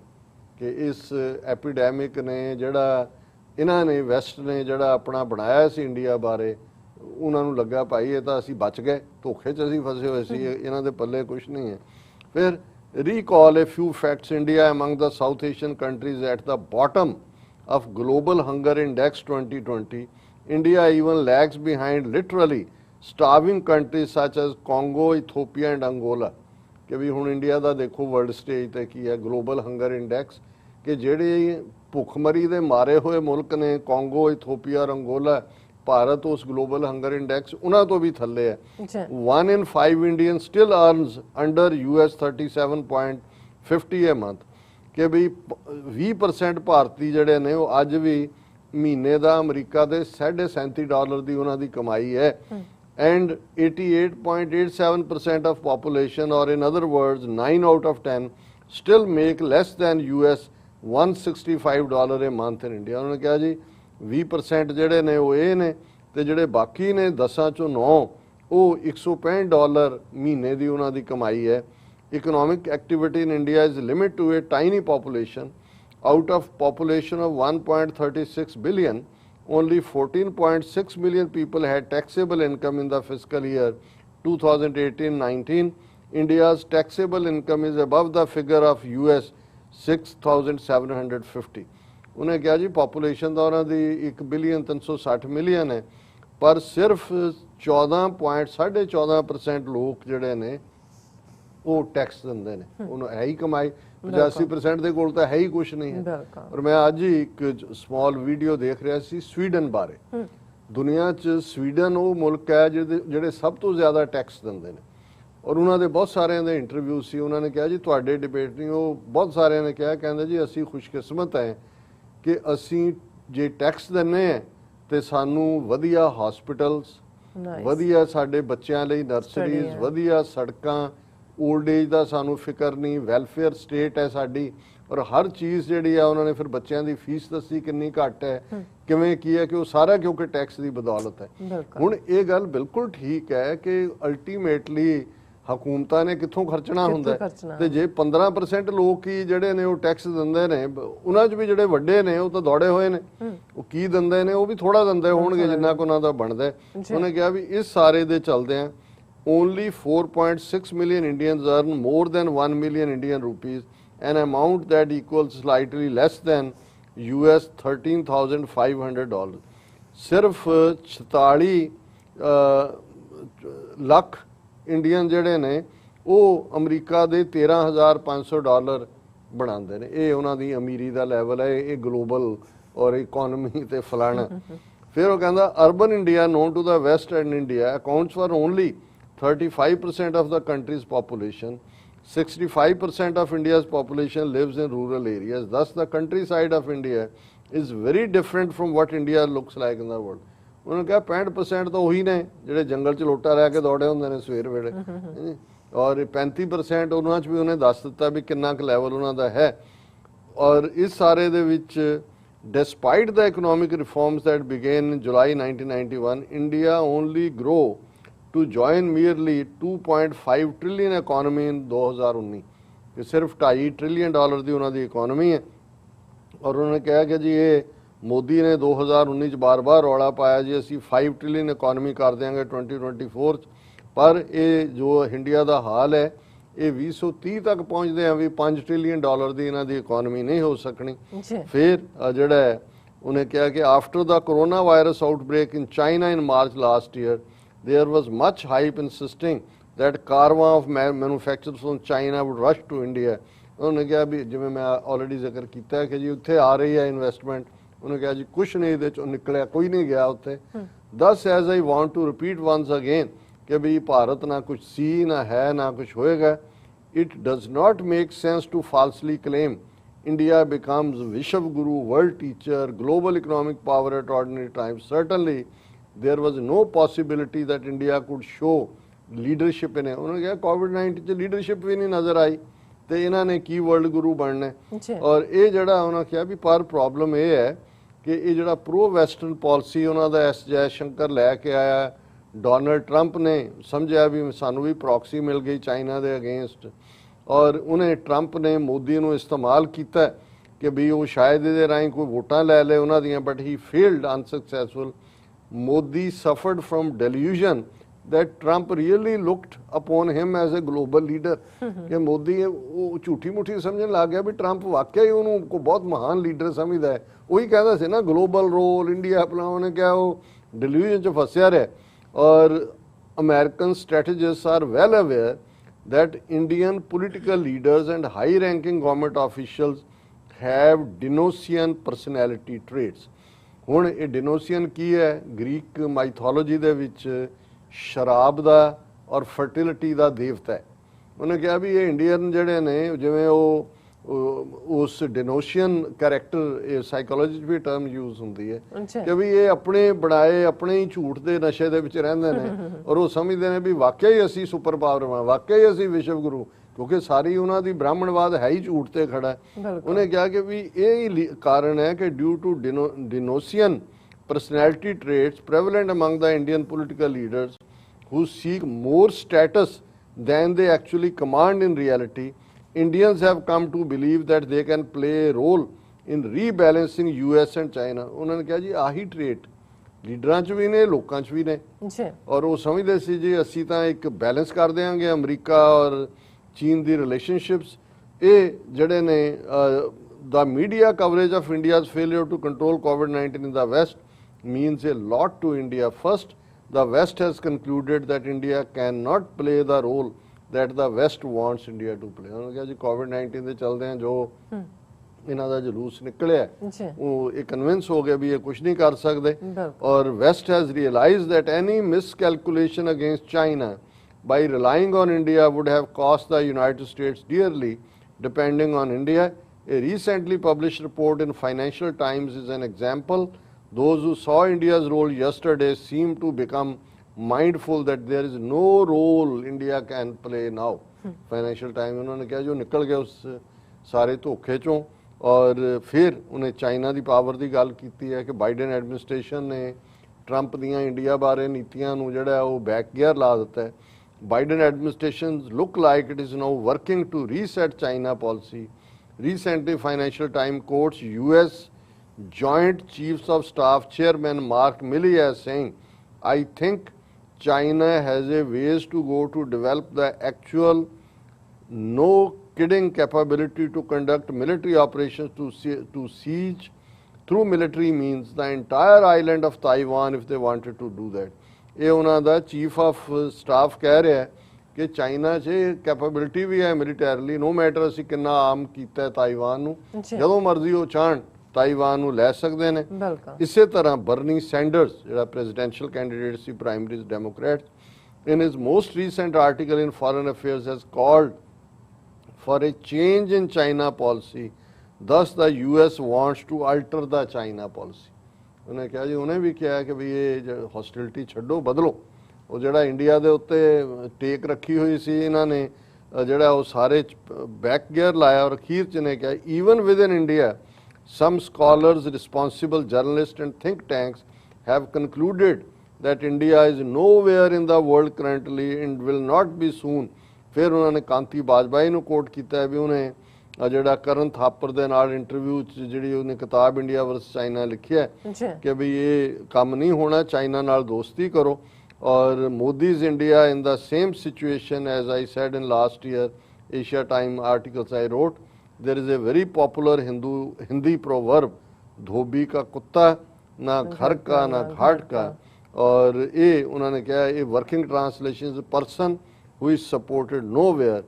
Modi will find no beneficial friends when he needs them in the future by putting all his eggs in the American basket। कि भी ये सारे eco टोकरी च पाए तो ultimately बिल्कुल ठीक उन्हें conclude किया है ਧੋਬੀ ਕਾ ਕੁੱਤਾ ਨਾ ਘਰ ਕਾ ਨਾ ਘਾਟ ਕਾ। ਜੀ ਡਾਕਟਰ ਸਾਹਿਬ ਤੁਹਾਡਾ ਬਹੁਤ ਬਹੁਤ ਸ਼ੁਕਰੀਆ। ਸਾਥ ਲੈਣਾ ਬ੍ਰੇਕ ਤੋਂ ਪਹਿਲਾਂ ਅਸੀਂ ਆਪਣੇ ਦਰਸ਼ਕਾਂ ਤੇ ਸਰੋਤਿਆਂ ਨੂੰ ਅਪੀਲ ਤੇ ਬੇਨਤੀ ਕਰਦੀ ਵਿਊਅਰਸ, ਜਿਸ ਤਰ੍ਹਾਂ ਕਿ ਤੁਸੀਂ ਜਾਣਦੇ ਹੋ ਕਿ ਟੀਵੀ 84 ਹੱਕ ਸੱਚ ਇਨਸਾਫ ਦੀ ਜਿਹੜੀ ਆਵਾਜ਼ ਹੈ ਉਹ ਬੁਲੰਦ ਕਰ ਰਿਹਾ ਹੈ। ਇਹ ਆਵਾਜ਼ ਤੁਹਾਡੇ ਪਿਆਰ ਸਦਕਾ, ਤੁਹਾਡੇ ਵਿਸ਼ਵਾਸ ਸਦਕਾ, ਤੁਹਾਡੇ ਡੋਨੇਸ਼ਨ ਸਦਕਾ ਹੀ ਹੋ ਰਹੀ ਹੈ। ਸੋ ਅਸੀਂ ਚਾਹਾਂਗੇ ਕਿ ਤੁਸੀਂ ਟੀਵੀ 84 ਦੀ ਵੱਧ ਤੋਂ ਵੱਧ ਮਾਈਕ ਸਹਾਇਤਾ ਕਰੋ। ਤੁਸੀਂ ਆਪਣੀ ਮਾਈਕ ਸਹਾਇਤਾ ਸਾਡੀ ਵੈਬਸਾਈਟ tv84.tv ਤੇ ਜਾ ਕੇ ਪੇਪਲ ਦੀ ਵਰਤੋਂ ਕਰਕੇ ਵਨ ਟਾਈਮ ਡੋਨੇਟ ਕਰ ਸਕਦੇ ਹੋ, ਮੰਥਲੀ ਡੋਨੇਟ ਵੀ ਕਰ ਸਕਦੇ ਹੋ। ਤੁਸੀਂ TV 84 ਦੇ ਨਾਮ ਤੇ ਚੈੱਕ ਬਣਾ ਕੇ ਸਾਨੂੰ ਮੇਲ ਵੀ ਕਰ ਸਕਦੇ ਹੋ ਸਾਡੇ ਇਸ ਪਤੇ ਤੇ 36-01 37th Avenue Long Island city New York 11101 USA ਜਾਂ ਫਿਰ ਤੁਸੀਂ ਸਾਨੂੰ ਫੋਨ ਰਾਹੀਂ ਵੀ ਸੰਪਰਕ ਕਰ ਸਕਦੇ ਸਾਡੇ ਫੋਨ ਨੰਬਰ ਤੇ 5166191984 ਤੁਸੀਂ ਸਾਨੂੰ ਈਮੇਲ ਵੀ ਕਰ ਸਕਦੇ info@tv84.tv ਤੇ ਅਸੀਂ ਤੁਹਾਡੇ ਤਹਿ ਦਿਲ ਤੋਂ ਸ਼ੁਕਰਗੁਜ਼ਾਰ ਹੋਵਾਂਗੇ। ਸੋ ਇੱਥੇ ਲੈਣੇ ਬ੍ਰੇਕ ਵਿਊਅਰਸ ਤੁਸੀਂ ਸਾਨੂੰ ਇਸੇ ਤਰ੍ਹਾਂ ਜੁੜੇ ਰਹਿਣਾ। ਮਿਲਦੇ ਹਾਂ after this short break.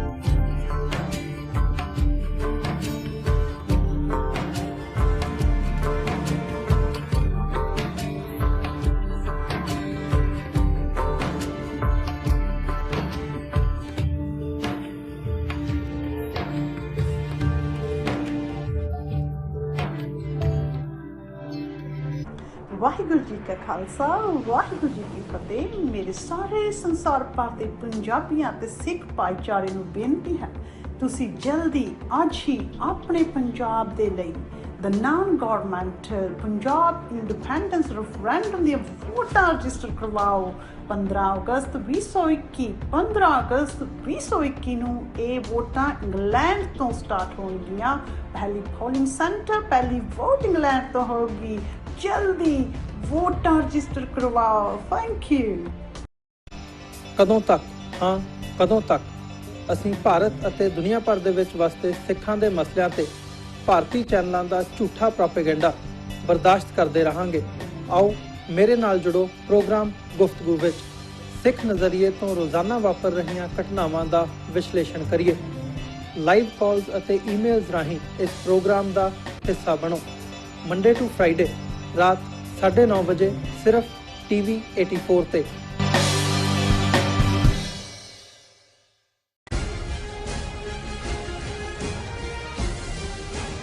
ਦਰਸ਼ਕੋ break ਤੋਂ ਬਾਅਦ ਤੁਹਾਡਾ ਸਭ ਦਾ ਭਰਪੂਰ ਸਵਾਗਤ ਹੈ। ਸੋ ਵੀਅਰਸ ਹੁਣ ਆਪਾਂ ਗੱਲਬਾਤ ਕਰਨ ਜਾ ਰਹੇ ਹਾਂ ਅਫਗਾਨਿਸਤਾਨ ਦੇ ਹਵਾਲੇ ਨਾਲ ਕਿ ਅਫਗਾਨਿਸਤਾਨ ਜਿਹੜਾ ਮਸਲਾ ਹੈ ਉਹ ਗੁੰਝਲ ਤੋਂ ਗੁੰਝਲਦਾਰ ਜਿਹੜਾ ਉਹ ਹੁੰਦਾ ਜਾ ਰਿਹਾ ਹੈ। ਸੋ ਇਸ ਖਿੱਤੇ ਦੇ ਜਿਹੜੇ ਐਕਸਪਰਟ ਨੇ ਇੱਕ ਵੱਡੀ ਐਂਡ ਗੇਮ ਵਿੱਚ ਅਫਗਾਨਿਸਤਾਨ ਅਤੇ ਕਸ਼ਮੀਰ ਨੂੰ ਜੋੜ ਕੇ ਦੇਖ ਰਹੇ ਨੇ ਔਰ ਇੱਥੋਂ ਤੱਕ ਕਿ ਭਾਰਤ ਤੇ ਕਸ਼ਮੀਰ ਵਾਦੀ ਵਿੱਚ ਤਾਇਨਾਤ ਲੈਫਟੀਨੈਂਟ ਜਨਰਲ DP ਪਾਂਡੇ ਨੇ ਕਿਹਾ ਹੈ ਕਿ ਅਮਰੀਕਾ ਵੱਲੋਂ ਅਫਗਾਨਿਸਤਾਨ ਚੋਂ ਨਿਕਲਣ ਤੋਂ ਬਾਅਦ ਅਫਗਾਨ ਮਿਲੀਟੈਂਟ ਕਸ਼ਮੀਰ ਦਾ ਰੁਖ ਕਰ ਸਕਦੇ ਹਨ।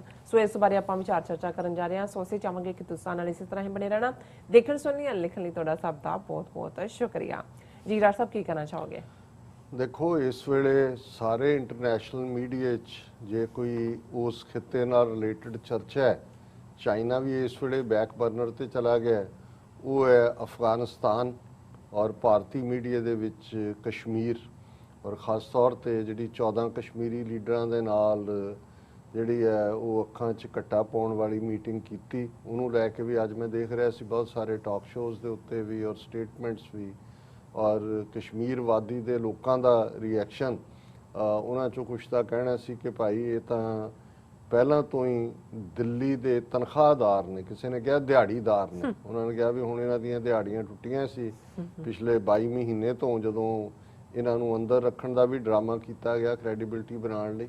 ਸੋ ਕਸ਼ਮੀਰ ਵਾਦੀ ਦੇ ਲੋਕਾਂ ਦਾ ਇਹੀ ਕਹਿਣਾ ਹੈ ਕਿ ਨਾ ਇਹਨਾਂ ਦਾ ਜਿਹੜੇ ਇਹ 14 ਨੇ ਉਹਨਾਂ 'ਚ BJP ਨੇ ਜਿਹੜੀ ਆਪਣੀ ਪਾਰਟੀ ਬਣਾਈ ਹੈ ਉਹਦਾ ਵੀ ਬੰਦਾ ਜਿਹਦੀ ਕੋਈ ਔਕਾਤ ਹੀ ਨਹੀਂ ਹੈ ਔਰ ਬਾਕੀਆਂ ਦਾ ਵੀ। ਉਹਨਾਂ ਨੇ ਕਿਹਾ ਜੀ ਇਹ ਇੰਟਰਨੈਸ਼ਨਲ ਪ੍ਰੈਸ਼ਰ ਵੀ ਹੈ ਲੇਕਿਨ ਇਹ ਅੱਗੋਂ ਇੰਨੇ ਬੇਤਾਬ ਵੀ ਨੇ ਔਰ ਉਹਨਾਂ ਨੇ ਇਹ ਵੀ ਦੇਖ ਲਿਆ ਵੀ ਇਹ ਕਿੰਨੇ ਚੋਣਾਂ ਲੜਨ ਦੇ ਲਈ ਬੇਤਾਬ ਨੇ ਔਰ ਇਸ ਸਾਰੇ ਚੋਂ ਕੁਛ ਨਹੀਂ ਨਿਕਲਣਾ।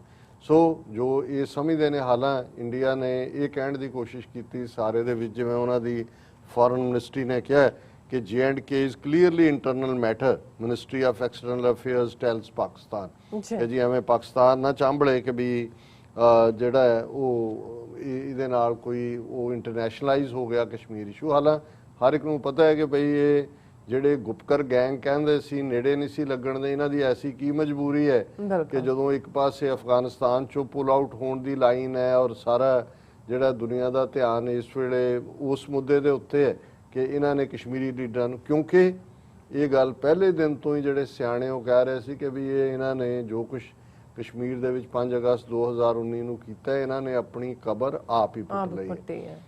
ਲਦਾਖ ਨੂੰ ਯੂਨੀਅਨ ਟੈਰੀਟਰੀ ਬਣਾ ਕੇ ਚੀਨ ਨੂੰ ਸੱਦਾ ਦੇ ਦਿੱਤਾ, ਜੋ 2020 ਚ ਫਿਰ ਚੀਨ ਨੇ ਇਹਨੇ ਨਾਲ ਕੀਤਾ।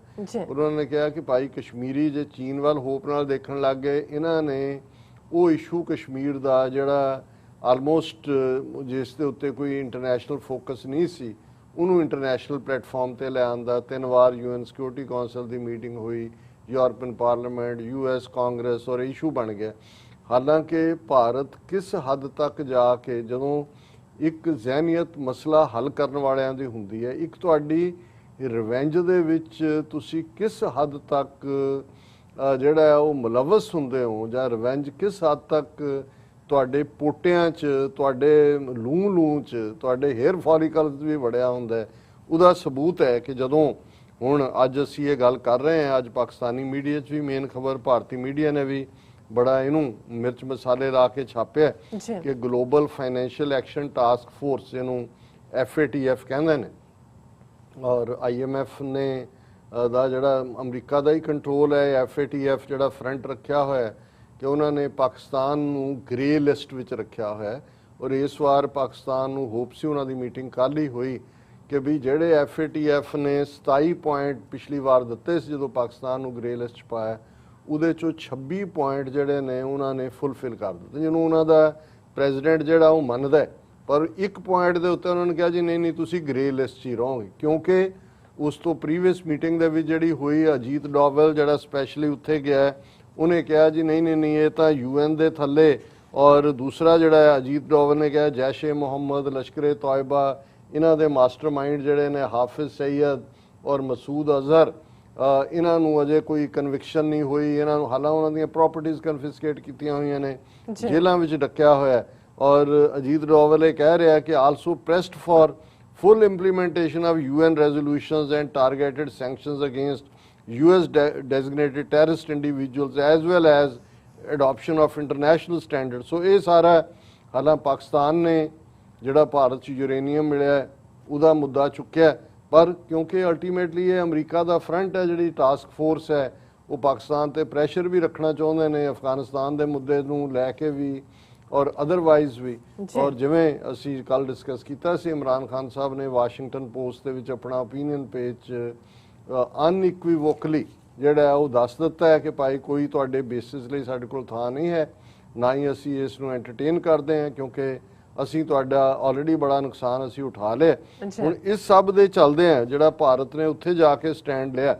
ਹਾਲਾਂ ਹੁਣ ਗ੍ਰੇ ਲਿਸਟ 'ਚ ਹੋਣ ਦਾ ਮਤਲਬ ਹੈ, ਪਾਕਿਸਤਾਨ ਦੇ ਫੋਰਨ ਮਿਨਿਸਟਰ ਸ਼ਾਹ ਮਹਿਮੂਦ ਕੁਰੈਸ਼ੀ ਨੇ ਕਿਹਾ ਵੀ ਇਹਦਾ ਸਾਨੂੰ ਟ੍ਰੇਡ 'ਚ ਇੰਨਾ ਨੁਕਸਾਨ ਹੋ ਰਿਹਾ ਕਿ $10 ਬਿਲੀਅਨ ਅਸੀਂ ਲੂਜ਼ ਕੇ, ਲੋਨ ਵੀ ਨਹੀਂ ਮਿਲਦੇ ਹੈ, ਇਹ ਅਸੀਂ ਲੂਜ਼ ਕੀਤੇ ਨੇ। ਸੋ ਜੇ ਭਾਰਤ ਦੇ ਵਿੱਚ ਸਿੰਸੈਰਿਟੀ ਨਾਂ ਦੀ ਕੋਈ ਚੀਜ਼ ਹੋਏ, ਉਹਨਾਂ ਨੂੰ ਇਹ ਪਤਾ ਹੈ ਕਿ ਕਸ਼ਮੀਰ ਦਾ ਮੁੱਦਾ, ਪਾਕਿਸਤਾਨ ਧਿਰ ਹੈ, ਪਾਰਟੀ ਹੈ, UN ਸਿਕਿਉਰਿਟੀ ਕੌਂਸਲ 'ਚ ਇੰਡੀਆ ਲੈ ਕੇ ਗਿਆ, ਜੰਗਾਂ ਪਾਕਿਸਤਾਨ ਦੇ ਨਾਲ ਹੋਈਆਂ ਨੇ ਇਸ ਮੁੱਦੇ ਤੇ। ਹੁਣ ਇੱਕ ਪਾਸੇ ਉਹਨਾਂ ਦੀ ਐਕਸਟਰਨਲ ਅਫੇਅਰਸ ਮਿਨਿਸਟਰੀ ਕਹਿ ਰਹੀ ਹੈ ਜੀ ਇਹ ਪਾਕਿਸਤਾਨ ਦੇ ਨਾਲ ਕੋਈ ਲਾਗਾ ਦੇਗਾ ਨਹੀਂ, ਇਹ ਸਾਡਾ ਇਨਰ ਮੈਟਰ ਹੈ, ਤੇ ਦੂਸਰੇ ਪਾਸੇ FATF ਤੋਂ ਜਾ ਕੇ ਇਸ ਗੱਲ ਨੂੰ ਉਹ ਯਕੀਨੀ ਬਣਾ ਰਹੇ ਨੇ ਕਿ ਪਾਕਿਸਤਾਨ ਨੂੰ ਗ੍ਰੇ ਲਿਸਟ 'ਚੋਂ ਕੱਢ ਕੇ ਜਿਹੜਾ ਕਲੀਨ ਨਾ ਕਰ ਦਿੱਤਾ ਜਾਏ। ਉਹ ਤਾਂ ਪੁਸ਼ ਕਰ ਰਹੇ ਸੀ ਕਿ ਪਾਕਿਸਤਾਨ ਨੂੰ ਜਿਹੜਾ ਉਹ ਬਲੈਕ ਲਿਸਟ ਦੇ ਵਿੱਚ ਰੱਖਿਆ ਜਾਏ। ਹੁਣ ਇੱਕ ਪਾਸੇ ਤਾਂ ਇਹਨਾਂ ਦਾ ਇਹ ਰਵੱਈਆ, ਪਰ ਹੁਣ ਆਪਣਾ ਹਾਲ ਕੀ ਹੋ ਰਿਹਾ, ਇਹਨਾਂ ਦਾ ਹੀ ਮੀਡੀਆ ਇਹਨਾਂ ਦੇ ਜਰਨਲ ਨੂੰ ਕੋਟ ਕਰ ਰਿਹਾ, ਔਰ ਹੈਡਲਾਈਨ ਹੈ US pull out from Afghanistan may push militants into Kashmir army।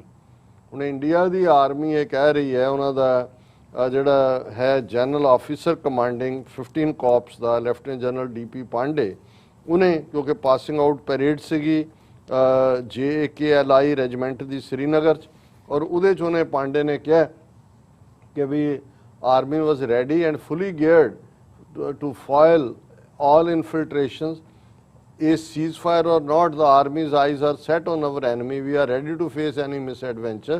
ਪਰ ਨਾਲ ਦੀ ਨਾਲ ਉਹ ਇਹ ਕਹਿ ਰਿਹਾ ਹੈ ਕਿ ਵੀ ਇਹ ਜੇ ਅਫਗਾਨਿਸਤਾਨ 'ਚੋਂ ਗਿਵਨ ਦਾ ਚਾਈਨੀਜ਼ ਸਿਚੁਏਸ਼ਨ ਹੁੰਦਾ, LAC balance of force is being maintain, China ਦਾ ਵੀ ਖੌਫ ਉਹਨਾਂ ਨੂੰ ਖਾ ਰਿਹਾ, ਪਰ ਉਹਨੇ ਨਾਲ ਦੀ ਨਾਲ ਇਹ ਕਿਹਾ ਕਿ ਵੀ yes, there is a possibility that US forces pull out from Afghanistan may push militants into Kashmir. और उन्हें कहा जी ये पॉसिबिलिटी है कि जे जदों आर्मी निकल गई, मतलब यह है कि उधरों तालिबान वेले हो गए जदों कि अफगानिस्तान का, तो फिर वो कश्मीर च भी आ सकते हैं। और ये कोई शक नहीं है कि जी गलबात उन्होंने 14 ਜਿਹੜੇ ਬਿਲਕੁਲ ਰਿਜੈਕਟਡ ਲੋਕ ਨੇ ਉਹਨਾਂ ਨਾਲ ਕੀਤੀ, ਇਹ ਇੰਟਰਨੈਸ਼ਨਲ ਉਹਨਾਂ ਨੂੰ ਦਿਖਾਉਣ ਲਈ ਵੀ ਹੈ, ਪਰ ਦੂਜੇ ਪਾਸੇ ਕਸ਼ਮੀਰੀਆਂ ਨੂੰ ਵੀ ਇੱਕ ਵਾਰੀ ਫੇਰ ਇੱਕ ਜਿਹੜਾ ਉਹ ਭਰਮ ਜਾਲ 'ਚ ਫਸਾਉਣ ਦੀ ਲਾਈਨ ਹੈ। ਔਰ ਹੁਣ ਈਵਨ ਇਸ ਗੱਲ ਦੀ ਜਿਹੜੀ ਹੈ ਕਿ ਵੀ ਅਮਰੀਕਾ ਵੀ ਅੱਜ ਕੁਛ ਮੀਡੀਆ ਨੇ ਖਬਰਾਂ ਦਿੱਤੀਆਂ, ਕਿਉਂਕਿ ਮੇਰੇ ਕੋਲ ਅਜੇ ਕ੍ਰੈਡੀਬਲ ਖਬਰ ਨਹੀਂ ਹੈ, ਮੈਂ ਡਿਸਕਸ ਨਹੀਂ ਕਰ ਰਿਹਾ ਇਹਨੂੰ, ਕਿ ਅਮਰੀਕਾ ਨੇ ਇਹ ਕਿਹਾ ਕਿ ਜੀ ਅਸੀਂ ਸਾਰੀ ਫੋਰਸ ਨਹੀਂ ਕੱਢ ਰਹੇ ਉੱਥੇ, 500 ਕਿ 1000 ਕਿ ਕਿੰਨਾ ਰੱਖਾਂਗੇ, ਕਿਉਂਕਿ ਏਅਰ ਬੇਸ ਵੀ ਉਹਨਾਂ ਨੂੰ ਚਾਹੀਦਾ, ਹੋਰ ਕਿਤੇ ਮਿਲਿਆ ਨਹੀਂ ਹੈ। ਜੇ ਇਵੇਂ ਹੁੰਦਾ ਹੈ ਤਾਂ ਮੈਂ ਸਮਝਦਾ ਵੀ ਅਮਰੀਕਾ ਦੀ ਸਭ ਤੋਂ ਵੱਡੀ ਹੈ ਫਿਰ ਸਟੂਪਿਡਿਟੀ ਹੋਏਗੀ। ਜਿਵੇਂ 2010 ਦੇ ਵਿੱਚ ਜਦੋਂ ਉਸਾਮਾ ਮਾਰਿਆ ਜਾਂਦਾ, ਉਹ ਮੌਕਾ ਸੀ ਅਮਰੀਕਾ ਨੂੰ, ਲੱਗ ਰਿਹਾ ਸੀ, ਪਤਾ ਸੀ ਇਹਨਾਂ ਨੂੰ ਵੀ ਵਾਰ ਇਹ ਲੂਜ਼ ਕਰ ਰਹੇ ਨੇ ਉੱਥੇ, ਉਦੋਂ ਕਹਿੰਦੇ ਜੀ ਮਿਸ਼ਨ ਐਕੰਪਲਿਸ਼ਡ, ਸਾਡਾ ਅਫਗਾਨ ਲੋਕਾਂ ਦੇ ਖਿਲਾਫ ਕੋਈ ਲੜਾਈ ਨਹੀਂ ਸੀ, ਉਹਨਾਂ ਨੇ ਤਾਂ ਪਨਾਹ ਦਿੱਤੀ ਹੋਈ ਸੀ ਉਸਾਮਾ ਨੂੰ, ਔਰ ਉਹਦਾ ਅਸੀਂ ਕੰਮ ਕਰ ਦਿੱਤਾ, ਔਰ ਹੁਣ ਅਸੀਂ ਫੋਰਸ ਬਾਹਰ ਕੱਢ ਰਹੇ ਹਾਂ। 10 ਸਾਲ ਉਹਨੂੰ ਜਿਹੜੇ ਨੇ ਉਹ ਰਿੰਗਦੇ ਪਹੁੰਚ ਗਏ। ਟਰੰਪ ਨੇ ਚੰਗਾ ਫੈਸਲਾ ਲਿਆ, ਬਾਈਡਨ ਐਡਮਿਨਿਸਟ੍ਰੇਸ਼ਨ ਨੇ ਵੀ ਉਹ ਜਿਹੜਾ ਜੁਲਾਈ ਤੋਂ ਉਹਨੂੰ ਵਧਾ ਕੇ 9/11 ਤੱਕ ਕਰਤਾ। ਪਰ ਜੇ ਹੁਣ ਭਾਰਤੀ ਪ੍ਰੈਸ਼ਰ ਥੱਲੇ ਜਾਂ ਡਿਫਰੈਂਟ ਕੋਈ ਹੋਰ ਜਿਹੜਾ ਨੈਟਵਰਕ, ਪ੍ਰਾਈਵੇਟ ਕੰਟਰੈਕਟਰਸ ਨੇ, ਪ੍ਰਾਈਵੇਟ ਕੰਪਨੀਜ਼ ਨੇ, ਉਹਨਾਂ ਦੇ ਇੰਟਰਸਟ ਵਿੱਚ ਵੜੇ ਹੋਏ ਨੇ, ਵੀ ਉਹਨਾਂ ਨੂੰ ਲੱਗਦਾ ਹੈ ਕਿ ਭਾਈ ਇੰਨੇ ਟ੍ਰਿਲੀਅਨ ਡਾਲਰ ਪਹਿਲਾਂ ਅਸੀਂ ਖਾਦੇ ਨੇ, ਉੱਥੇ ਕਿਹੜਾ ਆਮ ਲੋਕਾਂ ਤੱਕ ਪਹੁੰਚਦੇ ਨੇ। ਇਹੀ ਹੁੰਦਾ ਜੀ ਅਸੀਂ ਡਿਵੈਲਪਮੈਂਟ ਕਰ ਰਹੇ ਹਾਂ, ਅਸੀਂ ਫਲਾਣਾ ਕਰ ਰਹੇ ਹਾਂ। ਸੋ ਇਸ ਸਭ ਦੇ ਚੱਲਦੇ ਆ, ਕਿਉਂਕਿ ਇਹ ਖਬਰ ਥੋੜੀ ਜਿਹੜੀ ਫਿਕਰ ਵਾਲੀ ਹੈ, US is assessing whether Taliban is serious about peace, Blinken.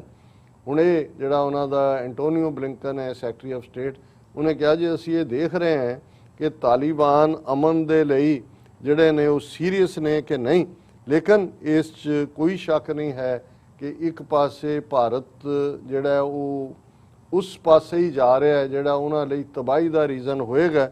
ਹਾਲਾਂਕਿ ਵਿੱਚੋਂ ਇੱਕ ਪਾਸੇ ਉਹ ਕਹਿ ਰਹੇ ਨੇ ਜੀ ਇੰਟਰਨਲ ਅਫੇਅਰ ਹੈ, ਪਾਕਿਸਤਾਨ ਦਾ ਕੋਈ ਲਾਗਾ ਦੇਗਾ ਨਹੀਂ, ਪਰ ਨਾਲ ਦੀ ਨਾਲ Bharat in contact with various stakeholders on Afghanistan ਸੇਜ਼। ਹੁਣ ਡਿਫਰੈਂਟ ਵੇਰੀਅਸ ਸਟੇਕ ਹੋਲਡਰ ਕੌਣ ਨੇ?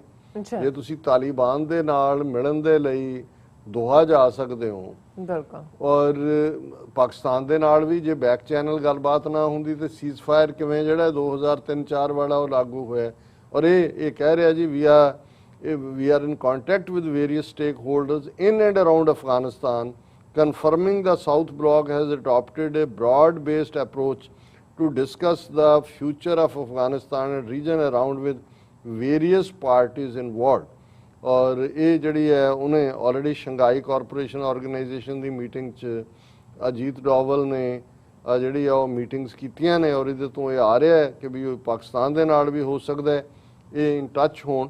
लेकिन इस सारे चों जे समझते हैं भी धोखा दे के जड़ी ब्राह्मणवाद का एक सुभाव है वो कश्मीरियां नूं कुचल लैणगे, ਜਾਂ फॉर दैट रीजन ਜਿਹੜਾ अफगानिस्तान च अपनी ਪ੍ਰੈਜ਼ੈਂਸ ਬਣਾ ਲੈਣਗੇ ਜਿੱਥੇ ਕਿ ਉਹਨਾਂ ਨੂੰ ਬਿਲਕੁਲ ਬਾਹਰ ਕੱਢਿਆ ਹੋਇਆ, ਫਿਰ ਇਹਨਾਂ ਦਾ ਭੁਲੇਖਾ ਹੈ। ਔਰ ਅਸੀਂ ਸਮਝਦੇ ਹਾਂ ਵੀ ਜੇ ਅਮਰੀਕਾ ਫਾਈਨਲੀ ਇਹ ਡਿਸਾਈਡ ਕਰਦਾ ਕਿ ਉਹਨੇ ਆਪਣੇ ਸਾਰੇ ਟਰੂਪਸ ਪੁੱਲ ਆਊਟ ਨਹੀਂ ਕਰਨੇ, ਫਿਰ ਅਗੇਨ ਜਿਹੜਾ ਉਹ ਐਟ ਲਾਸ ਵੀ ਹੋਣਗੇ। ਔਰ ਅਨਫੋਰਚੂਨੇਟਲੀ ਜੇ ਕੋਈ political understanding existing political structure ਔਰ ਤਾਲਿਬਾਨ ਦੇ ਵਿਚਾਲੇ ਨਹੀਂ ਹੁੰਦੀ, ਫਿਰ ਵੀ ਜਿਵੇਂ ਇਮਰਾਨ ਖਾਨ ਸਾਹਿਬ ਨੇ ਕਿਹਾ ਕਿ ਵੀ ਇਹ ਇੱਕ ਬੜੀ ਬਲੱਡੀ ਸਿਵਲ ਵਾਰ ਦਾ ਜਿਹੜਾ ਰਸਤਾ ਖੁੱਲ੍ਹੇਗਾ। ਸੋ ਅਸੀਂ ਅਫਗਾਨ ਲੋਕਾਂ ਦੇ ਵੀ ਹਮਦਰਦ ਹਾਂ, ਅਸੀਂ ਪਿਆਰ ਕਰਦੇ ਹਾਂ, ਇੱਕ ਇਨਸਾਨੀ ਹੱਕਾਂ ਦੇ ਅਲੰਬਰਦਾਰ ਹੋਣ ਦੇ ਨਾਤੇ ਅਸੀਂ ਸਮਝਦੇ ਹਾਂ ਕਿ ਭਾਈ ਇਹ ਜੰਗ ਤਬਾਹੀਆਂ ਦਾ ਹੀ ਜਿਹੜਾ ਉਹ ਬਣਦਾ ਸਾਰਾ ਸੋਰਸ। ਔਰ ਆਲਰੇਡੀ ਅਫਗਾਨਾਂ ਨੇ ਪਿਛਲੇ ਆਲਮੋਸਟ ਜੇ ਅਸੀਂ 1979 ਤੋਂ ਹੀ ਦੇਖੀਏ 40 ਸਾਲ ਤੋਂ ਜ਼ਿਆਦਾ ਵਕਤ ਸਫ਼ਰ ਕੀਤਾ ਹੈ। ਉਸ ਤੋਂ ਪਹਿਲਾਂ ਵੀ ਜਿਹੜੀਆਂ ਹਕੂਮਤਾਂ ਉੱਥੇ ਰਹੀਆਂ ਤੇ ਪ੍ਰੋ ਸੋਵੀਅਤ ਯੂਨੀਅਨ ਸੀ, ਉਹਨਾਂ ਦੇ ਮੁੱਢਲੇ ਹੱਕ ਨਹੀਂ ਸੀ, ਉਹਨਾਂ ਨੂੰ ਇੱਕ ਡੀਸੈਂਟ ਸਿਸਟਮ 'ਚ ਆਪਣੀ ਮਰਜ਼ੀ ਮੁਤਾਬਕ ਨੋ ਆਊਟਸਾਈਡ ਇੰਟਰਫੀਅਰੈਂਸ, ਜਿਵੇਂ ਇਮਰਾਨ ਖਾਨ ਉਹਨਾਂ ਨੇ ਕਿਹਾ ਸੀ ਕਿ ਉਹਨਾਂ ਨੂੰ, ਲੇਕਿਨ ਆਊਟਸਾਈਡ ਪਾਵਰਸ ਫੈਸਿਲੀਟੇਟ ਤਾਂ ਕਰ ਸਕਦੀਆਂ, ਪਰ ਜੇ ਤੁਸੀਂ ਡਿਕਟੇਟ ਕਰਨਾ ਚਾਹੋਗੇ ਜਿਵੇਂ ਹੁਣ ਦਾ ਰਵੱਈਆ ਫਿਰ ਦੁਬਾਰਾ ਲੱਗਦਾ ਹੈ ਜੀ। ਬਾਈਡਨ ਐਡਮਿਨਿਸਟ੍ਰੇਸ਼ਨ ਦੇ ਵਿੱਚ, ਤੇ ਫਿਰ ਮੈਂ ਸਮਝਦਾ ਹਾਂ ਵੀ ਹੋਰ ਇਹ ਡਰੈਗ ਹੋਏਗਾ ਔਰ ਅਮਰੀਕਾ ਦਾ ਵੀ ਇਸ ਦੇ ਵਿੱਚ ਨੁਕਸਾਨ ਹੋਏਗਾ। ਜੀ ਡਾਕਟਰ ਸਾਹਿਬ, ਤੁਹਾਡਾ ਬਹੁਤ ਬਹੁਤ ਸ਼ੁਕਰੀਆ। ਸਾਥ ਲੈਣੇ ਬ੍ਰੇਕ। ਵਿਊਅਰਸ, ਤੁਸੀਂ ਸਾਡੇ ਨਾਲ ਇਸੇ ਤਰ੍ਹਾਂ ਹੀ ਬਣੇ ਰਹਿਣਾ। ਮਿਲਦੇ ਹਾਂ ਛੋਟੇ ਜਿਹੇ ਵਕਫੇ ਤੋਂ ਬਾਅਦ।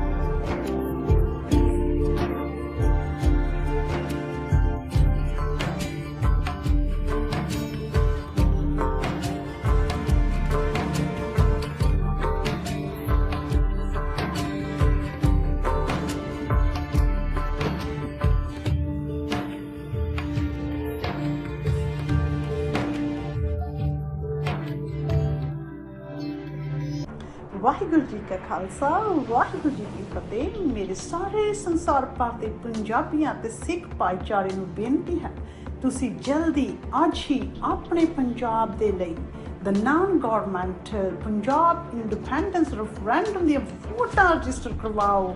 15 ਅਗਸਤ 2021 15 ਅਗਸਤ 2021 ਨੂੰ ਇਹ ਵੋਟਾਂ ਇੰਗਲੈਂਡ ਤੋਂ ਸਟਾਰਟ ਹੋਣਗੀਆਂ। ਪਹਿਲੀ ਪੋਲਿੰਗ ਸੈਂਟਰ, ਪਹਿਲੀ ਵੋਟ ਇੰਗਲੈਂਡ ਤੋਂ ਹੋਗੀ। ਜਲਦੀ ਵੋਟਾਂ ਰਜਿਸਟਰ ਕਰਵਾਓ। Thank you.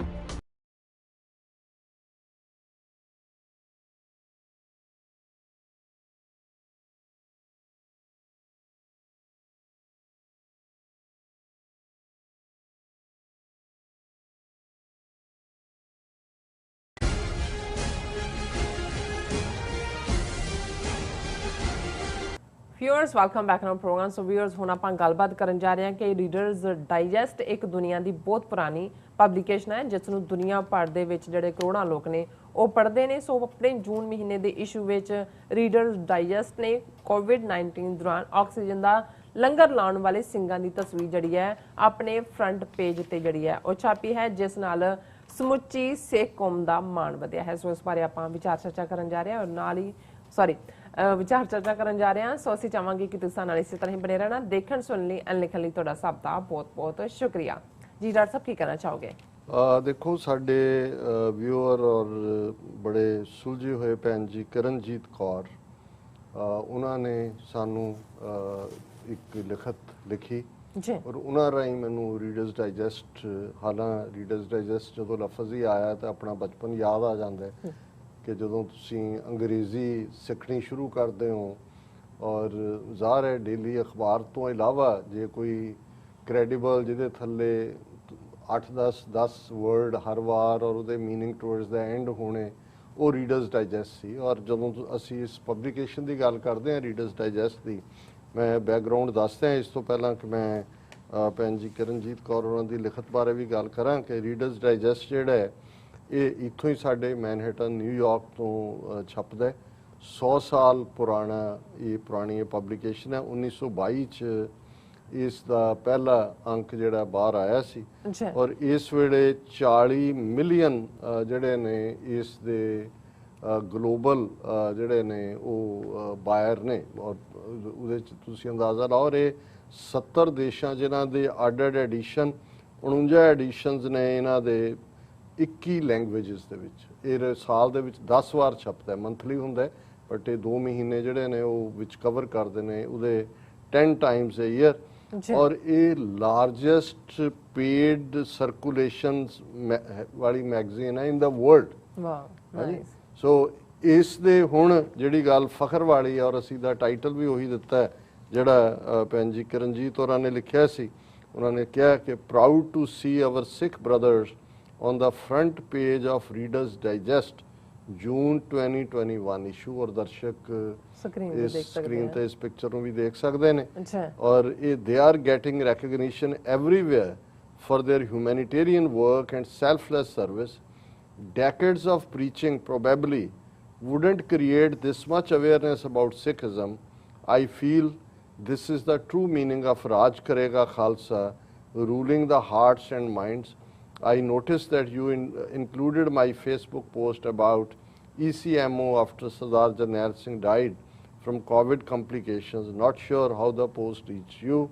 और फिर उन्होंने ਜਿਹੜਾ ਇੱਕ ਲਿੰਕ ਵੀ ਭੇਜਿਆ ਹੈ ਜਿਹੜਾ ਸਿੱਖ ਕਾਕਸ ਦੇ ਉੱਤੇ ਬੜੀ ਮਿਸ ਇਨਫੋਰਮਡ ਔਰ ਮਿਸ ਇਨਫੋਰਮੇਸ਼ਨ ਬੇਸਡ ਉਹਦੀ ਪੀਟਰ ਫ੍ਰੈਡਰਿਕ ਦੀ ਕਿਤਾਬ ਹੈ ਉਹਨੂੰ ਜਿਹੜਾ ਕਾਊਂਟਰ ਕੀਤਾ ਹੈ ਜੀ ਔਰ ਭੈਣ ਜੀ ਕਿਰਨਜੀਤ ਜੀ ਤੁਹਾਡਾ ਬਹੁਤ ਬਹੁਤ ਸ਼ੁਕਰੀਆ ਕਿ ਤੁਸੀਂ ਬਿਲਕੁਲ ਠੀਕ ਕਿਹਾ ਕਿ ਜਦੋਂ ਇਹ ਪਰਉਪਕਾਰ ਦਾ ਕੰਮ ਕਿਉਂਕਿ ਸਿੱਖ ਦੀ ਟ੍ਰੇਨਿੰਗ ਗੁਰੂ ਸਾਹਿਬਾਨ ਦਾ ਮੈਸੇਜ ਸਰਬੱਤ ਦਾ ਭਲਾ ਹੈ ਜੀ ਸਾਡੀ ਜ਼ਬਾਨ ਪਿਆਰ ਹੈ ਲਵ ਜਿਨ ਬਿਲਕੁਲ। ਪ੍ਰੇਮ ਕੀਓ ਤਿਨ ਤਿਨ ਹੀ ਹੀ ਪ੍ਰਭ ਪ੍ਰਭ ਪਾਇਆ ਪਾਇਆ। ਕਿ ਰੱਬ ਨਾਲ ਜਿਹੜਾ ਇਕਮਿਕ ਹੋਣ ਲਈ ਵੀ ਰੱਬ ਨੂੰ ਦੇ ਨਾਲ ਪਿਆਰ ਹੀ ਜ਼ਬਾਨ ਹੈ ਔਰ ਇਹ ਸਾਰੀ ਕਾਇਨਾਤ ਇਨਸਾਨੀਅਤ ਔਰ ਧਰਤੀ ਦੇ ਜੀਵ ਜੰਤੂ ਜਦੋਂ ਗੁਰੂ ਅਰਜਨ ਸਾਹਿਬ ਇਹ ਅਰਦਾਸ ਕਰਦੇ ਨੇ ਕਿ ਭਾਈ ਜੀ ਜੰਤ ਸਭ ਸ਼ਰਨ ਤੁਮਾਰੀ ਸਰਬ ਚਿੰਤ ਤੁਧ ਪਾਸੇ ਜੋ ਤੁਧ ਭਾਵੈ ਸੋਈ ਚੰਗਾ ਇੱਕ ਨਾਨਕ ਕੀ ਅਰਦਾਸ ਹੈ ਹੁਣ ਉਹ ਜਿਹੜੀ ਅਰਦਾਸ ਹੈ ਪ੍ਰੇਅਰ ਹੈ ਦੁਆ ਹੈ ਜੀ ਜੰਤ ਕੱਲੀ ਹਿਊਮਨ ਕਾਈਂਡ ਨਹੀਂ all animals plants ਜੋ ਵੀ ਕ੍ਰੀਏਸ਼ਨ ਹੈ ਜੀ ਜੰਤ ਸਭ ਸ਼ਰਨ ਤੁਮਾਰੀ ਕਿ ਹੇ ਵਾਹਿਗੁਰੂ ਹੇ ਰੱਬ ਇਹ ਤੇਰੀ ਸ਼ੈਲਟਰ ਚ ਨੇ ਔਰ ਇਹਨਾਂ ਸਾਰਿਆਂ ਦੀ ਚਿੰਤਾ ਕਰ ਸਰਬ ਚਿੰਤ ਤੁਧ ਪਾਸੇ ਹੁਣ ਇਹੀ ਮੈਂ ਸਮਝਦਾ ਹਾਂ ਵੀ ਜਦੋਂ ਅਸੀਂ COVID-19 ਦੀ ਇਸ ਪੈਂਡੇਮਿਕ ਦੀ ਟ੍ਰੈਜੇਡੀ ਦੀ ਗੱਲ ਕਰਦੇ ਹਾਂ ਆਫ ਕੋਰਸ ਅਮਰੀਕਾ ਦੁਨੀਆ ਭਰ ਨੇ ਸਫਰ ਕੀਤਾ ਹੈ 2018 ਚ ਜੋ ਕੁਝ ਅਸੀਂ ਜਿਹੜਾ ਕਿਸੇ ਜ਼ਮਾਨੇ ਦੇ ਵਿੱਚ ਇਹ ਹਿਸਟਰੀ ਦਾ ਹਿੱਸਾ ਸੀ ਕਿ 1918 ਦੇ ਵਿੱਚ ਕੀ ਹੋਇਆ ਸਪੈਨਿਸ਼ ਵਾਇਰਸ ਨੇ ਕਿਵੇਂ ਦੁਨੀਆ ਦੇ ਵਿੱਚ ਕਰੋੜਾਂ ਜਾਨਾਂ ਲਈਆਂ ਕਰੋੜਾਂ ਲੋਕਾਂ ਦੀਆਂ ਹੁਣ ਤਾਂ ਅਸੀਂ ਆਪਣੀਆਂ ਅੱਖਾਂ ਸਾਹਮਣੇ ਦੇਖਿਆ ਉਦੋਂ ਕਿਵੇਂ ਜਦੋਂ ਕਿ ਕੋਈ ਇਸ ਲੈਵਲ ਦੀ ਮਦਦ ਕੋਈ ਇੰਟਰਨੈਸ਼ਨਲ ਏਜੰਸੀਜ਼ UN ਲੈਵਲ ਕੋਈ ਨੈਟਵਰਕਿੰਗ ਨਹੀਂ ਸੀ ਹੁਣ ਅਸੀਂ ਦੇਖਿਆ ਵੀ ਉਸ ਸਭ ਦੇ ਹੁੰਦਿਆਂ ਵੀ ਕਿਵੇਂ ਹਕੂਮਤਾਂ ਫੇਲ ਹੋਈਆਂ ਕਿਵੇਂ ਆਪਣੇ ਆਪ ਨੂੰ ਸੁਪਰ ਪਾਵਰ ਤੇ ਵਰਲਡ ਪਾਵਰ ਦੱਸਣ ਵਾਲੀ ਭਾਰਤ ਮੁਲਕ ਦੀ ਹਕੂਮਤ ਉਹਨਾਂ ਦਾ ਸਿਸਟਮ ਉਹਨਾਂ ਦੇ ਹੈਲਥ ਡਿਪਾਰਟਮੈਂਟ ਔਰ ਆਮ ਲੋਕ ਜਿਹੜੇ ਵਪਾਰੀ ਕਿਸਮ ਦੇ ਉਹਨਾਂ ਦਾ ਕੀ ਵਰਤਾਰਾ ਸੀ ਔਰ ਇਸ ਸਭ ਦੇ ਚਲਦੇ ਆ ਸਿੱਖ ਕੌਮ ਜਿਹੜੀ ਬੇਘਰੀ ਕੌਮ ਹੈ ਕੋਈ ਸਾਡੇ ਕੋਲ ਨੇਸ਼ਨ ਨਹੀਂ ਹੈ ਜੀ ਔਰ ਆਲਰੇਡੀ ਜਦੋਂ ਇਹ ਇਸ ਦੀ ਪੀਕ ਆਂਦੀ ਹੈ ਲੱਖਾਂ ਕਿਸਾਨ 6 ਮਹੀਨਿਆਂ ਤੋਂ ਨਵੰਬਰ ਤੋਂ ਅਸੀਂ ਦੇਖ ਰਹੇ ਹਾਂ ਕਿ ਉਹ ਦਿੱਲੀ ਦੀਆਂ ਬਰੂਹਾਂ ਤੇ ਬੈਠੇ ਸੀ ਇਸ ਸਭ ਦੇ ਚਲਦੇ ਆ ਕਿਵੇਂ ਸਾਡੇ ਗੁਰਦੁਆਰੇ ਜਿਹੜੇ ਹਸਪਤਾਲਾਂ 'ਚ ਕਨਵਰਟ ਹੋ ਗਏ ਲਗਭਗ ਕਿਉਂਕਿ ਆਕਸੀਜਨ ਦਾ ਲੰਗਰ ਉਹ ਸਾਡੀਆਂ ਸਭ ਤੋਂ ਵੱਡੀਆਂ ਜਿਹੜੀਆਂ ਨੇ ਉਹ ਈਟਰੀਜ਼ ਬਣ ਗਈਆਂ ਲੰਗਰ ਦਾ ਕਨਸੈਪਟ ਲੰਗਰ ਤਾਂ ਫੂਡ ਨੂੰ ਕਹਿੰਦੇ ਨੇ ਪਰ ਉਹਦੇ ਨਾਲ ਕਿਵੇਂ ਹਰ ਪਾਸੇ ਮਦਦ ਪਹੁੰਚਾਣੀ ਔਰ ਇਸ ਸਾਰੇ ਨੂੰ ਇਹ ਨਹੀਂ ਹੈ ਕਿ ਵੀ ਉੱਥੇ ਤਾਂ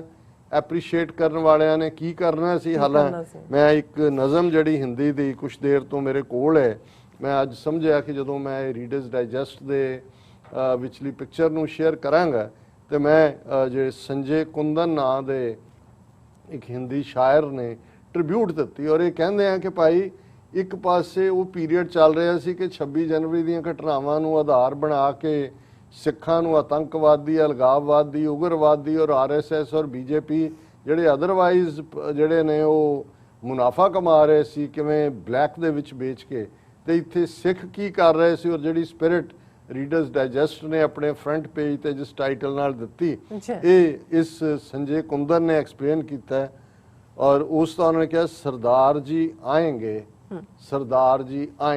ये उसका टाइटल है बहुत सारे सरदार जी खाना लेकर पानी लेकर दवा लेकर आएंगे बहुतों के लिए सांस उम्मीद और हौसला लेकर आएंगे वे बिन बुलाए आएंगे और किसी से कुछ मांगेंगे भी नहीं उन्हें नहीं चाहिए प्रशंसा और प्रशस्ति पत्र उन्होंने एडमिशन नहीं चाहिए वो आएंगे फिर भी वे अपना काम कर चुपचाप चले जाएंगे अधिपतियों सत्ता के दलालों तुम उन पर सुनाते रहो चुटकुले कहते रहो उन्हें गद्दार वे आते रहेंगे बाहें फैलाए बाबा फरीद की तरह वारिस शाह की तरह। बिल्कुल। एक पासे इंडियन सिस्टम गोदी मीडिया RSS गद्दार कहो, दूजा उन्होंने कहो, वे अपना काम कर चुपचाप चले जाएंगे। अधिपतियों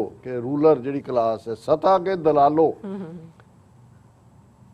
तुम उन पर सुनाते रहो चुटकुले, कहते रहो उन्हें गद्दार, वे आते रहेंगे बाहें फैलाए। बाबा फरीद की तरह, वारिस शाह की तरह, उनके हृदय में 5 नदियों के जल से भी ज्यादा करुणा बहती है। करुणा दया नूं, रहम नूं कहंदे ने। जी ਹੁਣ 5 ਦਰਿਆਵਾਂ ਦੀ ਧਰਤੀ ਦੇ ਪੁੱਤਰ ਪੁੱਤਰੀਆਂ ਨੇ ਕਿ ਵੀ ਜਿੰਨਾ ਪਾਣੀ 5 ਦਰਿਆਵਾਂ 'ਚ ਉਹਦੇ ਨਾਲੋਂ ਵੀ ਜ਼ਿਆਦਾ ਸਿੱਖਾਂ ਦੇ ਅੰਦਰ रहम और दया है। उनके हृदय में 5 नदियों के जल से भी ज्यादा करुणा बहती है। वे नफरत के मलबे को हटाकर निकाल लेंगे थोड़ी सी जगह कहीं भी। सेना नायकों, कूटनीतिज्ञों, हथियार के सौदागरों, तुम उनका रास्ता नहीं रोक पाओगे। चलता रहेगा लंगर इस पृथ्वी पर कहीं ना कहीं। आते रहेंगे बहुत सारे सरदार जी, ज़रूरतमंद इंसान के लिए वे आते रहेंगे। तुम्हारे नक्शों और झंडों के सामने इंसानियत का झंडा लहराते ਸੋ हुए। ਨਾਈਸ।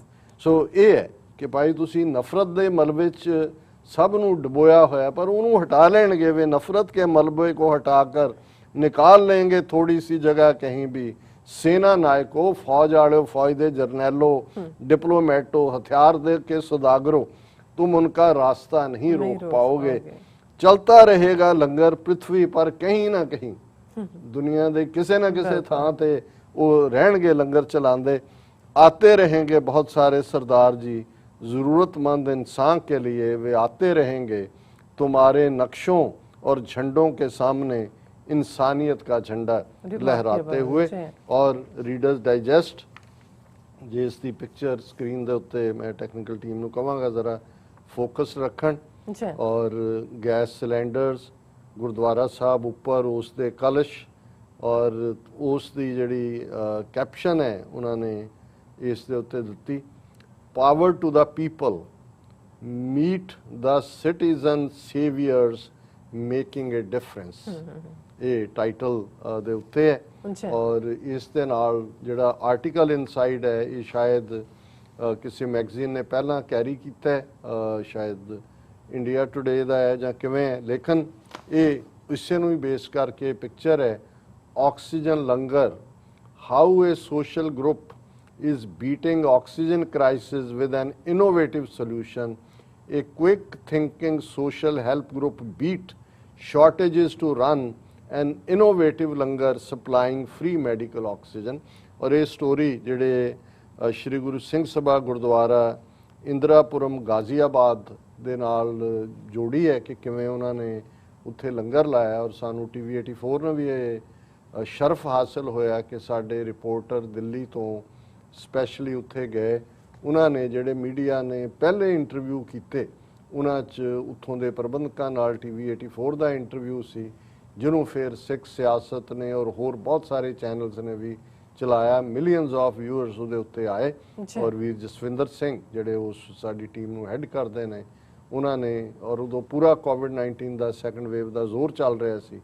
और असीं ये समझदे हां इहदी शुरुआत ही हुंदी है कि भाई on the night of April 22 Gurpreet Singh Rumi along with 4 fellow social workers stood outside Shri Guru Singh Sabha Gurdwara in Indirapuram, Ghaziabad. The streets around him a dystopian nightmare of death and helplessness. A 49-year-old president of Khalsa Help International, एक group है जिन्होंने इस सारे project नूं कीता है। उन्होंने देखा कि भी किवें ਜਿਹੜਾ ਮੈਡੀਕਲ ਆਕਸੀਜਨ ਇੱਕ 55 ਸਾਲ ਦੀ ਪੇਸ਼ੈਂਟ ਸੈਮਾਈ ਕੌਨਸ਼ੀਅਸ ਵੂਮਨ ਜਿਨ੍ਹਾਂ ਦਾ ਆਕਸੀਜਨ ਦਾ ਸੈਚੂਰੇਸ਼ਨ ਲੈਵਲ 56% ਤੋਂ ਥੱਲੇ ਸੀ, ਉਹਨਾਂ ਨੇ ਸੋਚਿਆ ਕਿ ਵੀ ਇਹਨਾਂ ਨੂੰ ਅਸੀਂ ਰਿਵਾਈਵ ਕਰੀਏ। ਜੇ ਅਸੀਂ ਰਿਵਾਈਵ ਕਰ ਦਈਏ ਤਾਂ ਇੱਕ ਜ਼ਿੰਦਗੀ ਨੂੰ ਅਸੀਂ ਸੇਵ ਕਰ ਸਕਦੇ ਹਾਂ। ਔਰ ਉਹਨਾਂ ਨੇ ਇੱਥੋਂ ਆਪਣਾ ਪ੍ਰੋਜੈਕਟ ਸ਼ੁਰੂ ਕੀਤਾ। ਉਹਨਾਂ ਕਿਹਾ ਵੀ ਅਸੀਂ ਕਈ ਹਫ਼ਤਿਆਂ ਤੋਂ ਹੀ ਸੋਚ ਰਹੇ ਸੀ ਕਿ ਹਸਪਤਾਲ ਜਿਹੜੇ ਨੇ ਉਹ ਪੇਸ਼ੈਂਟਸ ਨੂੰ ਵਾਪਸ ਭੇਜ ਰਹੇ ਨੇ, ਲੈਕ ਆਫ ਆਕਸੀਜਨ ਹੈ। ਅਸੀਂ ਆਪਣੇ ਅੰਦਰ ਇਹ ਪ੍ਰੇਅਰ ਕੀਤੀ, ਅਰਦਾਸ ਕੀਤੀ ਕਿ ਵੀ ਅਸੀਂ ਜਿਹੜਾ ਇਸ ਪ੍ਰੋਜੈਕਟ ਨੂੰ ਲਈਏ ਔਰ ਅਸੀਂ ਕਿਵੇਂ 45 ਮਿੰਟ ਦੇ ਐਫਰਟ ਤੋਂ ਬਾਅਦ ਉਸ ਬੀਬੀ ਦਾ ਆਕਸੀਜਨ ਲੈਵਲ 90 ਤੇ ਪਹੁੰਚਾ ਦਿੱਤਾ ਹੈ। ਔਰ ਉਹਦੀ ਉਹਨਾਂ ਨੇ ਫਿਰ ਵੀਡੀਓ ਪੋਸਟ ਕੀਤੀ ਫੇਸਬੁੱਕ ਦੇ ਉੱਤੇ ਤੇ next morning over 100 vehicles with covid patients in need of medical oxygen had lined up outside the gurdwara ਕਿ ਵੀ 100 ਜਿਹੜੇ ਲੋਕ ਨੇ ਉਹ ਆਪਣੇ ਮਰੀਜ਼ ਲੈ ਕੇ armed with 12 large oxygen cylinders, the 90 odd KHI volunteers got to work ਕਿ ਸਿਰਫ ਉਹਨਾਂ ਕੋਲ 12 ਸਿਲੰਡਰ ਸੀ ਔਰ 90 ਉਹਨਾਂ ਦੇ ਕੋਲ ਵਲੰਟੀਅਰ ਔਰ ਬਾਹਰ 100 ਵਹੀਕਲਸ ਆ ਕੇ ਖਲੋ ਗਏ हैं ਜਿਹੜੇ ਵਿਚਾਰਿਆਂ ਦੇ ਮਰੀਜ਼ ਮਰ ਰਹੇ ਸੀ ਆਕਸੀਜਨ ਦੀ ਕਮੀ ਕਰਕੇ। The challenge was to maintain a regular supply of oxygen ਵੀ ਜਿੰਨੇ ਕੁ ਸੀ ਉਹ ਤਾਂ ਇੱਕ ਦਿਨ ਚ ਕੰਜ਼ਿਊਮ ਹੋ ਗਏ। For this, ਫਿਰ ਉਹਨਾਂ ਦੇ ਗਰੁੱਪ ਨੇ ਵੀ reached out to oxygen plants located as far as in Badi in Himachal, Hardwar in Uttarakhand, Jaipur in Rajasthan and Ludhiana and Roopnagar in Punjab. Vehicles moved round the clock to ensure timely refilling and subsequent delivery of oxygen cylinders to Gurdwara, sometimes reaching the volunteers literally minutes before supply ran out. ਹੁਣ ਉਹਨਾਂ ਨੇ ਇਹਨਾਂ ਸਾਰਿਆਂ ਥਾਵਾਂ ਦੇ ਉੱਤੇ ਉਹਨਾਂ ਨਾਲ ਰਾਬਤਾ ਕਰਕੇ ਉੱਥੋਂ ਸਪਲਾਈ ਚੁੱਕੀ ਗੱਡੀਆਂ ਲਗਾਤਾਰ ਜਾ ਰਹੀਆਂ ਖਾਲੀ ਸਿਲੰਡਰ ਲਿਜਾ ਕੇ ਭਰ ਕੇ ਲਿਆ ਰਹੀਆਂ ਰਾਉਂਡ ਦਾ ਕਲੋਕ ਉਹਨਾਂ ਨੇ ਸਰਵਿਸ ਨੂੰ ਸ਼ੁਰੂ ਕੀਤਾ। within 2 days the daily number of patients coming to the Gurdwara began to exceed 400 2 ਦਿਨਾਂ ਦੇ ਵਿੱਚ 400 ਤੋਂ ਜ਼ਿਆਦਾ ਮਰੀਜ਼ ਸ਼ੁਰੂ ਹੋ ਗਏ ਔਰ ਫਿਰ ਉਹਨਾਂ ਨੇ ਕਿਹਾ ਕਿ ਵੀ ਅਸੀਂ ਜਿਹੜਾ ਪਲੰਬਿੰਗ ਪਾਈਪਸ ਲਾ ਲਈਆਂ using 10 to 16 people simultaneously from one cylinder ਕਿ ਇੱਕੋ ਵੇਲੇ ਇੱਕੋ ਹੀ ਸਿਲੰਡਰ ਚੋਂ 10 ਤੋਂ 20 ਤੱਕ ਜਿਹੜੀਆਂ ਨੇ ਉਹ ਪਲੰਬਿੰਗ ਪਾਈਪਸ ਰਾਹੀਂ ਸਪਲਾਈ ਹੋਈ। ਅਰਾਊਂਡ 30 ਬੈਡਸ ਵਰ ਸੈਟ ਅਪ ਵਿਦ ਇਨ ਦਾ ਗੁਰਦੁਆਰਾ 30 ਬਿਸਤਰੇ ਗੁਰਦੁਆਰੇ ਚ ਲਾਏ। The langar continued till May 14th according to KHI. They helped revive around 15,000 COVID patients in those 22 days ਕਿ 22 ਦਿਨਾਂ ਦੇ ਵਿੱਚ 15,000 ਲੋਕਾਂ ਦੀ ਜਾਨ ਬਚਾਈ ਔਰ ਇਹ ਜਿਹੜਾ ਇਹਨਾਂ ਚੋਂ 7,000 ਸੀ ਜਿਨ੍ਹਾਂ ਦਾ ਆਕਸੀਜਨ ਲੈਵਲ 50 to 60% ਸੀ।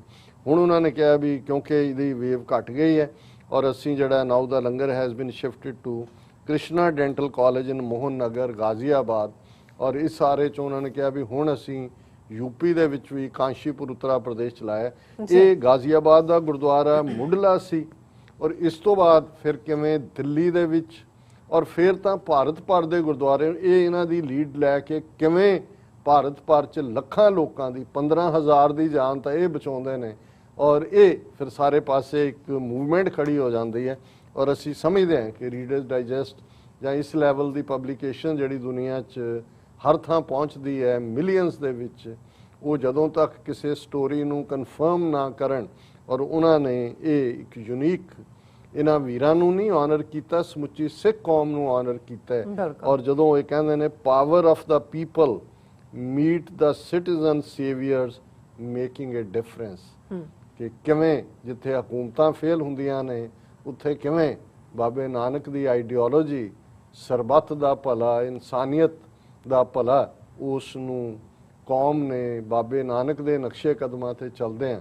ਦੁਨੀਆ ਭਰ ਦੇ ਵਿੱਚ ਆਪਣੀ ਪਛਾਣ ਬਣਾਈ ਔਰ ਠੀਕ ਹੈ ਭੈਣ ਜੀ ਕਰਨਜੀਤ ਕੌਰ ਨੇ ਕਿ ਜਦੋਂ ਅਸੀਂ ਰਾਜ ਕਰੇਗਾ ਖਾਲਸਾ ਇੱਕ ਪਾਸੇ ਸਾਡੀ ਪੋਲੀਟੀਕਲ ਟੈਰੀਟਰੀ ਦੀ ਸਟਰਗਲ ਹੈ ਤਾਂ ਕਿ ਇਹੀ ਅੱਜ ਬੇਘਰੇ ਹੋਇਆ ਵੀ ਜੇ ਅਸੀਂ ਦੁਨੀਆ ਤੱਕ ਉਹ ਇਨਸਾਨੀਅਤ ਦਾ ਸੁਨੇਹਾ ਦਿੱਤਾ ਹੈ ਤੇ ਜੇ ਸਾਡਾ ਆਪਣਾ ਘਰ ਹੋਏ ਆਪਣਾ ਮੁਲਕ ਖਾਲਿਸਤਾਨ ਹੋਏ ਜਿੱਥੇ ਕਿ ਸਪੋਰਟਿਵ ਇਨਫਰਾਸਟ੍ਰਕਚਰ ਹੋਏਗਾ ਫਿਰ ਸੱਚਮੁੱਚ ਹੀ ਜਿਹਨੂੰ ਗੁਰੂ ਸਾਹਿਬ ਨੇ ਫਰਮਾਇਆ ਸੀ ਕਿ ਖਾਲਸਾ अकाल पुरख की फौज प्रगट्यो खालसा परमात्म की मौज उस खालसे दा ज़ारा ज़हूर जलवा फिर होर भी जड़ा है वो शाइन करेगा चमकेगा। जी डॉक्टर साहब तुहाडा बहुत बहुत शुक्रिया। सो थले ने ब्रेक व्यूअर्स तुसीं किते नहीं जाना मिलते हैं आफ्टर दिस शॉर्ट ब्रेक।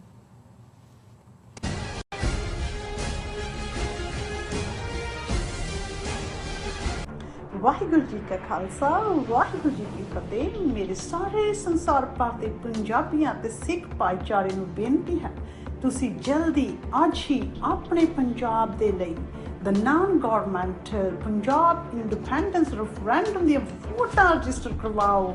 15 ਅਗਸਤ 2021 15 ਅਗਸਤ 2021 ਨੂੰ ਇਹ ਵੋਟਾਂ ਇੰਗਲੈਂਡ ਤੋਂ ਸਟਾਰਟ ਹੋਣਗੀਆਂ।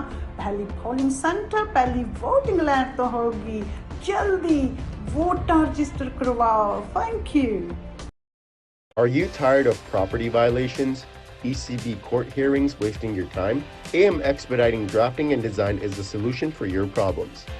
AM Expediting Drafting and Design offers services that range from architectural drawings to expediting services to DOB, FDNY, and other agencies.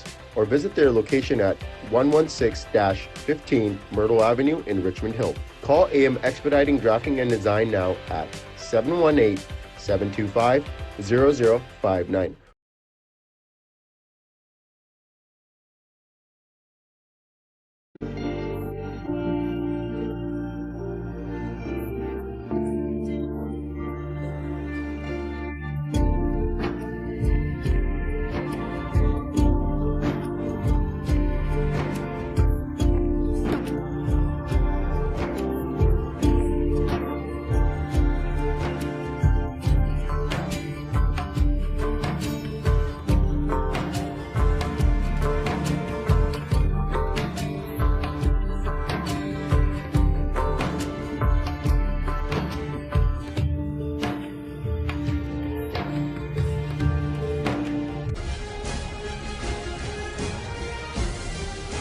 ਦਰਸ਼ਕੋ break ਤੋਂ ਬਾਅਦ ਤੁਹਾਡਾ ਸਭ ਦਾ ਭਰਪੂਰ ਸਵਾਗਤ ਹੈ। ਵਿਊਅਰਸ, ਹੁਣ ਆਪਾਂ ਤੁਹਾਡੀਆਂ ਲਿਖਤਾਂ ਸਾਂਝੀਆਂ ਕਰਨ ਜਾਣੀਆਂ ਜਿਹੜੀਆਂ ਤੁਸੀਂ ਬੜੇ ਹੀ ਮਾਣ ਤੇ ਪਿਆਰ ਨਾਲ ਸਾਨੂੰ ਭੇਜੀਆਂ ਨੇ। ਲਿਖਣ ਲਈ ਤੁਹਾਡਾ ਸਭ ਦਾ ਬਹੁਤ-ਬਹੁਤ ਸ਼ੁਕਰੀਆ। ਔਰ ਨਾਲ ਹੀ ਗੁਰਬਾਣੀ ਵਿਚਾਰਾਂ ਦੀ ਸਾਂਝ ਵੀ ਤੁਹਾਡੇ ਨਾਲ ਪਾਈ ਜਾਏਗੀ।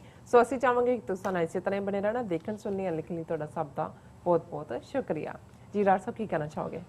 ਦੇਖੋ, ਇੱਕ ਜਿਹੜਾ ਜਦੋਂ ਐਮਰਜੈਂਸੀ ਦੇ ਖਿਲਾਫ ਮੋਰਚੇ ਦੀ ਗੱਲ ਹੋਈ, ਇੱਕ ਫੈਕਟ ਜਿਹੜਾ ਮੇਰੇ ਮਨ ਦੀਆਂ ਨਜ਼ਰਾਂ ਸਾਹਮਣੇ ਨਿਕਲ ਗਿਆ। ਸੰਤ ਕਰਤਾਰ ਸਿੰਘ ਜੀ ਖਾਲਸਾ ਪਿੰਡਰਾਂ ਵਾਲੇ, ਜਿਹੜੇ ਉਸ ਵੇਲੇ ਦਮਦਮੀ ਟਕਸਾਲ ਦੇ ਮੁਖੀ ਸਨ, ਉਹਨਾਂ ਨੇ ਬਹੁਤ ਸੈਂਟਰਲ ਰੋਲ ਅਦਾ ਕੀਤਾ ਉਸ ਪੀਰੀਅਡ 'ਚ, ਕਿਉਂਕਿ ਉਹ ਪੀਰੀਅਡ ਸੀ ਜਦੋਂ ਗੁਰੂ ਤੇਗ ਬਹਾਦਰ ਸਾਹਿਬ ਦੀ ਸ਼ਹਾਦਤ 1675 ਉਸ ਦੀ 300 ਸਾਲ 1975 'ਚ ਪੂਰੇ ਹੋਏ। ਔਰ ਇੱਕ ਪਾਸੇ ਜਿਹੜਾ ਗਿਆਨੀ ਜ਼ੈਲ ਸਿੰਘ ਨੇ ਡਰਾਮਾ ਕਰਕੇ ਉਹ ਚਾਹੁੰਦਾ ਸੀ ਕਿ ਭਾਈ ਧਰਮ ਦੇ ਨਾਂ ਥੱਲੇ ਵਿੱਚ ਵੜਿਆ ਜਾਏ। ਸੋ ਸੰਤ ਕਰਤਾਰ ਸਿੰਘ ਜੀ ਖਾਲਸਾ ਪਿੰਡਰਾਂ ਵਾਲਿਆਂ ਦੀ ਅਗਵਾਈ ਥੱਲੇ 37 ਤੋਂ ਜ਼ਿਆਦਾ ਜਲੂਸ ਵਿਦਿਨ ਪੰਜਾਬ ਉਹਨਾਂ ਨੇ ਕੱਢੇ, ਤਾਂ ਕਿ ਲੋਕਾਂ ਦਾ ਇਹ ਸੀ ਕਿ ਜੀ 4 ਤੋਂ ਜ਼ਿਆਦਾ ਇਕੱਠੇ ਨਹੀਂ ਹੋ ਸਕਦੇ। ਧਾਰਮਿਕ ਤੌਰ ਤੇ ਉਹਨਾਂ ਨੇ ਚੈਲੰਜ ਕੀਤਾ ਵੀ ਰੋਕ ਕੇ ਦਿਖਾਓ। ਔਰ ਉਹਨਾਂ ਨੇ ਜੇ ਅਕਾਲੀ ਮੋਰਚਾ ਚੱਲਦਾ ਹੈ, 43,000 ਦੇ ਕਰੀਬ ਗ੍ਰਿਫਤਾਰੀਆਂ ਜਿਹੜੀਆਂ ਉਹਨਾਂ ਦੇ ਵੈਬਸਾਈਟ ਤੇ ਨੇ, ਉਹਦੇ ਚ ਬਹੁਤ ਵੱਡੀ ਕੰਟਰੀਬਿਊਸ਼ਨ ਸੰਤ ਕਰਤਾਰ ਸਿੰਘ ਜੀ ਖਾਲਸਾ ਦੀ ਸੀ। ਔਰ ਉਹੀ ਫਿਰ ਗੁਰੂ ਤੇਗ ਬਹਾਦਰ ਸਾਹਿਬ ਦੇ 300 ਸਾਲਾ ਸ਼ਹਾਦਤ ਦੇ ਮੌਕੇ ਜਿਹੜਾ ਸੀਸਗੰਜ ਸਾਹਿਬ ਜਲੂਸ ਪਹੁੰਚਦਾ ਹੈ ਅਨੰਦਪੁਰ ਸਾਹਿਬ ਤੋਂ ਤੁਰ ਕੇ ਨਗਰ ਕੀਰਤਨ, ਉਸੇ 'ਚ ਹੀ ਜਿਹੜਾ ਅਸੀਂ ਅਲਟੀਮੇਟਲੀ ਦੇਖਦੇ ਹਾਂ ਕਿ ਇਹ ਸਾਰਾ ਇੱਕ ਪਾਰਟ ਜਿਹਦੇ 'ਚ ਜਿਹੜਾ ਉਹ ਚੈਲੰਜ ਵੀ ਕੀਤਾ ਜਾਂਦਾ ਹੈ ਇੰਦਰਾ ਗਾਂਧੀ ਨੂੰ ਕਿ ਭਾਈ ਇਹ ਜਿਹੜਾ ਅਲਟੀਮੇਟਲੀ ਤੇਰਾ ਖਾਨਦਾਨ ਜਿਹੜਾ ਰਾਜ ਭਾਗ ਦਾ ਮਾਲਕ ਬਣਿਆ, ਇਹ ਗੁਰੂ ਤੇਗ ਬਹਾਦਰ ਸਾਹਿਬ ਦੀ ਸ਼ਹਾਦਤ ਦੀ ਬਦੌਲਤ, ਔਰ ਤੁਸੀਂ ਇਸ ਦਾ ਕਦੇ ਦੇਣਾ ਨਹੀਂ ਦੇ ਸਕਦੇ। ਸੋ ਅਸੀਂ ਇਹ ਦੱਸਣਾ ਚਾਹੁੰਦੇ ਹਾਂ ਕਿ ਭਾਈ ਬਹੁਤ ਵੱਡੀ ਕੰਟਰੀਬਿਊਸ਼ਨ ਸੰਤ ਕਰਤਾਰ ਸਿੰਘ ਜੀ ਖਾਲਸਾ ਪਿੰਡਰਾਂ ਵਾਲਿਆਂ ਦੀ ਅਗਵਾਈ ਹੇਠ ਦਮਦਮੀ ਟਕਸਾਲ ਦੀ ਉਸ ਪੀਰੀਅਡ ਦੇ ਵਿੱਚ ਸੀ। ਅਸੀਂ ਕੋਸ਼ਿਸ਼ ਕਰਦੇ ਹਾਂ ਕਿ ਵੱਧ ਤੋਂ ਵੱਧ ਮੈਸੇजेस ਅਸੀਂ ਇਨਕਲੂਡ ਕਰੀਏ। ਹੁਣ ਇੱਕ ਅੱਧਾ ਤਾਂ ਸੈਗਮੈਂਟ ਸਾਡਾ ਹੁੰਦਾ ਹੈ ਹਫ਼ਤੇ 'ਚ, ਔਰ ਇਹ ਸਾਨੂੰ ਲਿਖਤ ਜਿਹੜੀ ਹੈ ਸਾਡੇ ਵੀਰ ਉਹਨਾਂ ਦਾ ਨਾਂ ਸ਼ਾਇਦ ਉਹ ਜਦੋਂ ਇਹਨਾਂ ਨੇ ਪ੍ਰਿੰਟ ਕੀਤਾ ਤੇ ਸਾਹਮਣੇ ਨਹੀਂ ਆਇਆ, ਉਹਦੇ 'ਚ ਉਹਨਾਂ ਨੇ ਲਿਖਿਆ, I am very big fan of your analysis and knowledge. I love your love for great Punjabi culture। ਫਿਰ ਉਹਨਾਂ ਨੇ ਇੱਕ ਜਸਰਾਤ ਖੋਖਰ ਜਿਹੜੇ ਪੰਜਾਬ ਦੇ ਹੀਰੋ ਹੋਏ ਨੇ, ਉਹਨਾਂ ਬਾਰੇ, ਪੰਜਾਬ ਦੇ ਯੋਧੇ ਹੋਏ ਨੇ, ਉਹਨਾਂ ਬਾਰੇ ਕਿਹਾ ਕਿ ਉਹਨਾਂ ਦੀ ਤੁਸੀਂ ਗੱਲ ਕਰੋ ਕੰਕੜ ਦਿੱਲੀ। ਮੈਂ ਜ਼ਰੂਰ ਇਸ ਦੇ ਉੱਤੇ ਰਿਸਰਚ ਕਰਾਂਗਾ ਕਿ ਜਸਰਾਜ ਖੋਖਰ, ਕਿਉਂਕਿ ਮੈਨੂੰ ਕੋਈ ਪੜ੍ਹਨ ਦਾ ਮੌਕਾ ਨਹੀਂ ਬਣਿਆ, ਪਰ ਭਾਈਜਾਨ ਜ਼ਾਹਰ ਹੈ ਪਾਕਿਸਤਾਨ ਤੋਂ ਸਾਡੇ ਵੀਰ ਨੇ ਲਿਖਿਆ। ਇਸੇ ਤਰ੍ਹਾਂ ਨਵੀਦ ਆਜ਼ਮ, ਉਹਨਾਂ ਨੇ ਮੈਨੂੰ ਔਰ ਤੁਹਾਨੂੰ ਐਡਰੈਸ ਕੀਤਾ, ਅਸਲਾਮ ਵਾਲੇਕਮ। ਵਾਲੇਕਮ ਸਲਾਮ। I am 100% agreed with your point of view that Pakistan should keep its nuclear deterrence even if the Kashmir issue is resolved. I am an optimistic person but don't expect anything good from the present Indian rulers. But suppose if the Kashmir issue is resolved, then some other threats would appear from inside from Indian side, the biggest threat from India to the world community would be the Hindutva, a pure Hindu state, where all the minorities would be forced to become Hindu or leave the country. India is also going to deviate from its constitution, and if the situation persists, India would disintegrate. The choice is now in Indian rulers' hands whether they want the country unite or otherwise. Rab rakha. Naveed ਆਜ਼ਮ ਜੀ ਬਹੁਤ ਬਹੁਤ ਸ਼ੁਕਰੀਆ, ਤੁਸੀਂ ਸਾਨੂੰ ਲਿਖਿਆ।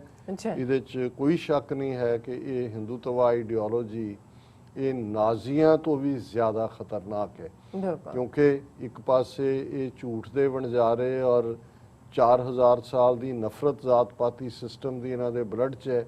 ਇਹਨਾਂ ਕੋਲ ਹੁਣ ਪੋਲੀਟੀਕਲ ਪਾਵਰ ਹੈ ਔਰ RSS ਦੀ 100 ਸਾਲ ਦੀ ਸਟੈਂਡਿੰਗ, ਜਿੱਥੇ ਇਹਨਾਂ ਕੋਲ ਮਿਲੀਅਨਸ ਆਫ ਉਸ ਕਿਸਮ ਦੇ ਵਲੰਟੀਅਰ ਜਿਹੜੇ ਨਫ਼ਰਤ ਦੇ ਉੱਤੇ ਪਾਲੇ ਹੋਏ ਨੇ। ਔਰ ਇਸ ਤੋਂ ਵੀ ਵਰਸਟ ਕਿ ਵੀ ਇਹਨਾਂ ਨੇ ਆਪਣੇ ਝੂਠ ਨੂੰ ਦੁਨੀਆ ਸਾਹਮਣੇ ਕਿਵੇਂ ਪਰੋਸਿਆ ਹੈ। ਇਹਦੇ 'ਚ ਕੋਈ ਸ਼ੱਕ ਨਹੀਂ ਕਿ ਇਸ ਨਫ਼ਰਤ 'ਚੋਂ ਇਹਨਾਂ ਦਾ ਐਂਡ ਵੀ ਨਿਕਲੇਗਾ। ਅਲਟੀਮੇਟਲੀ ਜੋ ਹਾਲ ਸੋਵੀਅਤ ਯੂਨੀਅਨ ਯੂਗੋਸਲਾਵੀਆ ਦਾ ਹੋਇਆ ਇਹੀ ਇਹਨਾਂ ਦਾ ਹੋਏਗਾ। ਲੇਕਿਨ ਇਸ 'ਚ ਵੀ ਕੋਈ ਸ਼ੱਕ ਨਹੀਂ ਕਿ ਬਹੁਤ ਸਾਰਾ ਬਲੱਡ ਸ਼ੈਡ ਔਰ ਖਾਸ ਤੌਰ 'ਤੇ ਅਕਲੀਅਤਾਂ, ਘੱਟ ਗਿਣਤੀਆਂ, ਦਲਿਤ ਭਾਈਚਾਰਾ ਉਹ ਇਸ ਬ੍ਰਾਹਮਣਵਾਦ ਦੇ ਖਾਸ ਨਿਸ਼ਾਨੇ 'ਤੇ ਹੈ ਇਸ ਹਿੰਦੂਤਵਾ ਆਈਡੀਓਲੋਜੀ ਦੇ।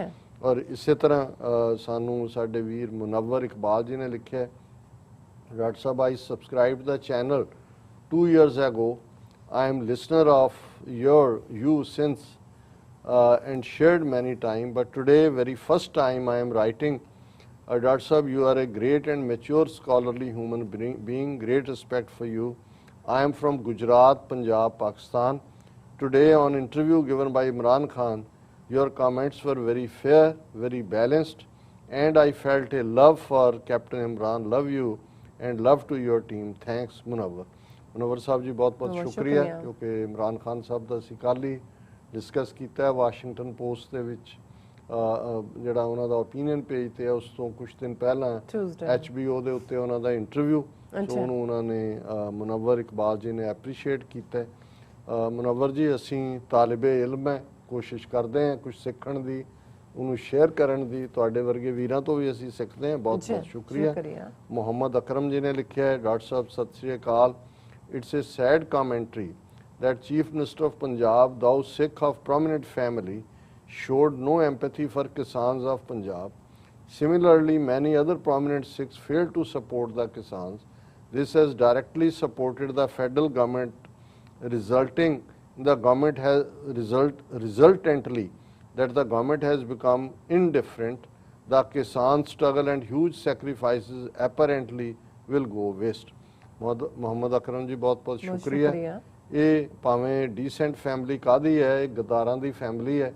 ਇਹਦਾ ਪਿਓ ਯਾਦਵਿੰਦਰ ਸਿੰਘ, ਇਹਨੇ ਬੇੜਾ ਸਿੱਖਾਂ ਦਾ ਵੀ ਗਰਕ ਕੀਤਾ ਹੈ, ਬਾਕੀ ਪ੍ਰਿੰਸਲੀ ਸਟੇਟਸ ਦਾ ਵੀ ਕੀਤਾ ਹੈ। ਜਦੋਂ ਅਨਕੰਡੀਸ਼ਨਲ ਪਹਿਲੀ ਸਟੇਟ ਆਊਟ ਆਫ 570 ਜਿਹੜੀਆਂ ਉਹਨਾਂ ਦੀ ਚੈਂਬਰ ਆਫ ਪ੍ਰਿੰਸਿਸ ਸੀ, ਉਸ ਦੇ ਸਟੇਟਾਂ ਸੀ ਜਿਨ੍ਹਾਂ ਨੂੰ ਇੰਡੀਪੈਂਡੈਂਟ ਹੱਕ ਸੀ ਵੀ ਉਹ ਉਹਨਾਂ ਨੇ ਕੀ ਕਰਨੇ। ਇਸ ਤੋਂ ਇਲਾਵਾ ਬਹੁਤ ਵਾਰ ਅਸੀਂ ਅਕਾਲੀ ਲੀਡਰ ਮਾਸਟਰ ਤਾਰਾ ਸਿੰਘ, ਬਲਦੇਵ ਸਿੰਘ ਤੱਕ ਹੀ ਦੋਸ਼ ਰੱਖਦੇ ਹਾਂ। ਇਹਦਾ ਪਿਓ ਯਾਦਵਿੰਦਰ ਸਿੰਘ, ਜਿਹਨੂੰ ਸਪੈਸ਼ਲੀ ਮਿਲਣ ਗਏ ਕਾਇਦੇ ਆਜ਼ਮ ਨਾਲ ਲਿਆਕਤ ਅਲੀ ਨੂੰ ਲੈ ਕੇ, ਔਰ ਇਹਨੇ ਉਸੇ ਸ਼ਾਮ ਉਹ ਕਨਵਰਸੇਸ਼ਨ ਜਿਹੜੀ ਹੈ ਉਹ ਨਹਿਰੂ ਨੂੰ ਦੱਸੀ, ਔਰ ਉਹਦਾ ਹੀ ਨਤੀਜਾ ਵੀ ਅਸੀਂ ਇੰਡੀਅਨ ਟਰੈਪ ਦੇ ਵਿੱਚ ਫਸੇ, ਉਹਨਾਂ ਦੇ ਨਕਸ਼ੇ ਸਫ਼ਰ ਕਰ ਰਹੇ। ਔਰ ਇਹਦੇ 'ਚ ਕੋਈ ਸ਼ੱਕ ਨਹੀਂ ਹੈ, ਉਹ ਅਕਾਲੀ ਹੋਣ, ਕਾਂਗਰਸੀ ਹੋਣ, ਸਾਰੇ ਲੀਡਰ ਬਾਦਲ, ਅਮਰਿੰਦਰ ਔਰ ਬਾਕੀ ਧਿਰਾਂ ਵੀ ਇਹ ਇੰਡੀਅਨ ਏਜੰਸੀਆਂ ਦੇ ਇਸ਼ਾਰੇ ਤੇ ਨੱਚ ਰਹੀਆਂ।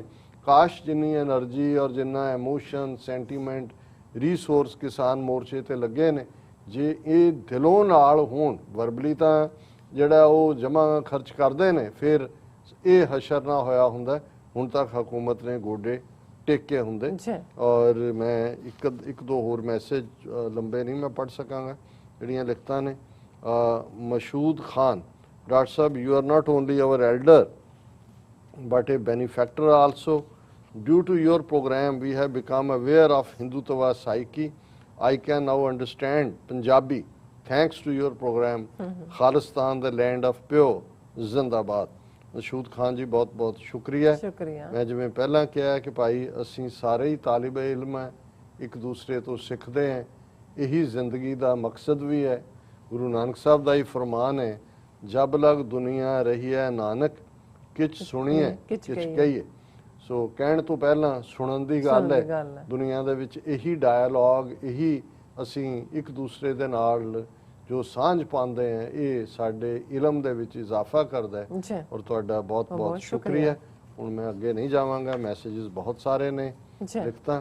ਔਰ ਜਿਵੇਂ ਅਸੀਂ ਅਖੀਰ ਦੇ ਵਿੱਚ ਕਬੀਰ ਸਾਹਿਬ ਦੀ ਰੂਹਾਨੀ ਬਾਣੀ ਦੇ ਉੱਤੇ ਰੂਹਾਨੀਅਤ ਨਗੇਟਸ ਆਫ ਸਪਿਰਿਚੁਅਲ ਵਿਜ਼ਡਮ, ਜਿਹਦਾ ਇੱਕ ਸਟੇਜ ਤੇ ਅਸੀਂ ਨਾਂ ਸੀ ਇਸ ਪ੍ਰੋਗਰਾਮ ਦਾ ਰੱਖਿਆ, ਔਰ ਉਹਨਾਂ ਦਾ ਗੌੜੀ ਰਾਗ ਦੇ ਵਿੱਚ ਸ਼ਬਦ ਹੈ, ਜਿਉਂ ਕੱਪ ਕੇ ਕਰ ਮੁਸ਼ਟ ਚੰਨਨ ਕੀ ਲੁਬਦ ਨ ਤਿਆਗ ਦਿਓ, ਜੋ ਜੋ ਕਰਮ ਕੀਏ ਲਾਲਚ ਸਿਉ ਤੇ ਫਿਰ ਗ੍ਰਹਿ ਪਰਿਓ, ਭਗਤ ਬਿਨ ਬਿਰਥੇ ਜਨਮ ਗਿਓ, ਸਾਧ ਸੰਗਤ ਭਗਵਾਨ ਭਜਨ ਬਿਨ ਕਹੀ ਨਾ ਸੱਚ ਰਹਿਓ ਰਹਾਓ।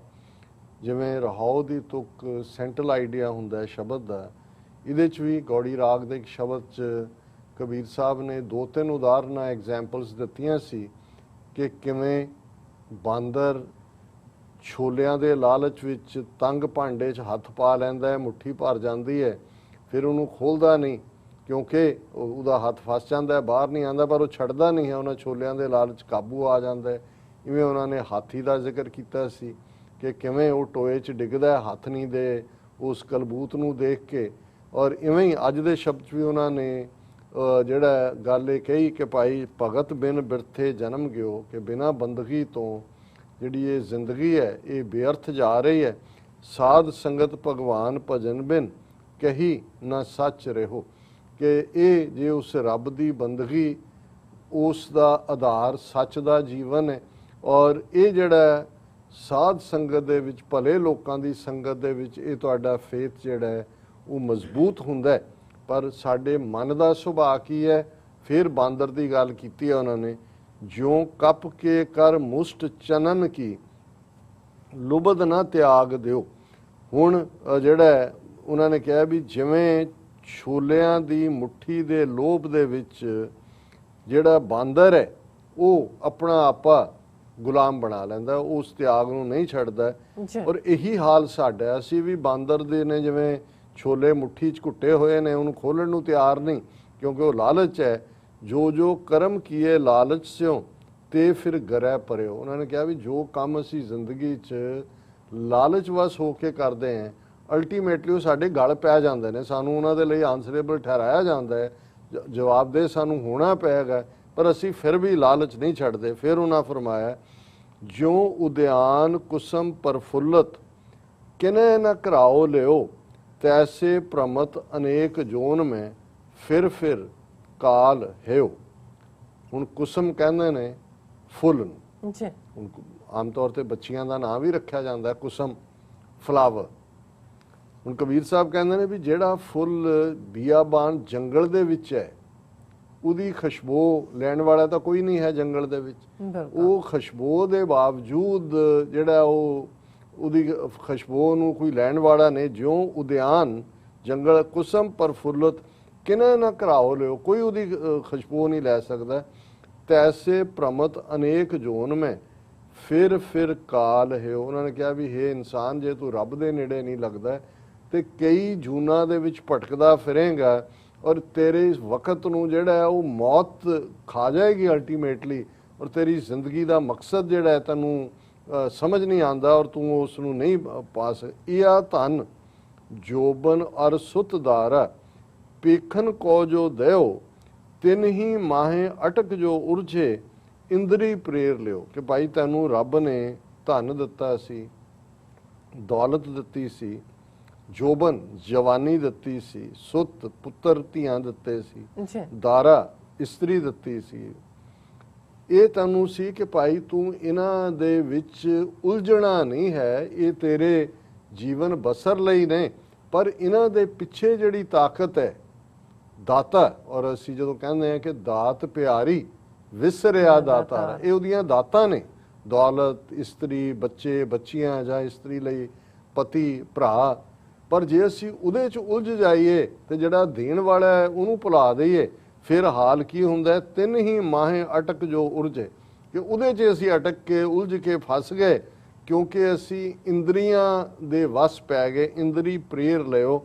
ਔਰ ਅਖੀਰ 'ਚ ਕਬੀਰ ਸਾਹਿਬ ਫਰਮਾਉਂਦੇ ਨੇ, ਔਹਦ ਔਦ ਅਨਲ ਤਨ ਤਿੰਨ ਕੋ ਮੰਦਰ, ਚੌਦਿਸ ਠਾਠ ਠਿਓ, ਕਹਿ ਕਬੀਰ ਪੈ ਸਾਗਰ ਤਰਨ ਕੋ, ਮੈਂ ਸਤਿਗੁਰ ਓਟ ਲਿਓ। ਅੱਛਾ ਕਿ ਭਾਈ ਇਹ ਜਿਹੜਾ ਸਾਡਾ ਤਨ ਹੈ, ਇਹ ਤਾਂ ਇਵੇਂ ਹੀ ਹੈ ਜਿਵੇਂ ਤਿੰਨ ਕੋ ਮੰਦਰ, ਜਿਵੇਂ ਤਿਨਕਿਆਂ ਦਾ ਘਰ ਬਣਾਓ ਔਰ ਤਿਨਕਿਆਂ ਦਾ ਘਰ ਇੱਕਦਮ ਸੜ ਜਾਂਦਾ ਹੈ, ਇਸੇ ਤਰ੍ਹਾਂ ਇਸ ਬਾਡੀ ਨੇ ਸੜ ਜਾਣਾ ਹੈ, ਭਾਵੇਂ ਕਬਰ 'ਚ ਹੈ ਭਾਵੇਂ ਸ਼ਮਸ਼ਾਨ 'ਚ ਹੈ।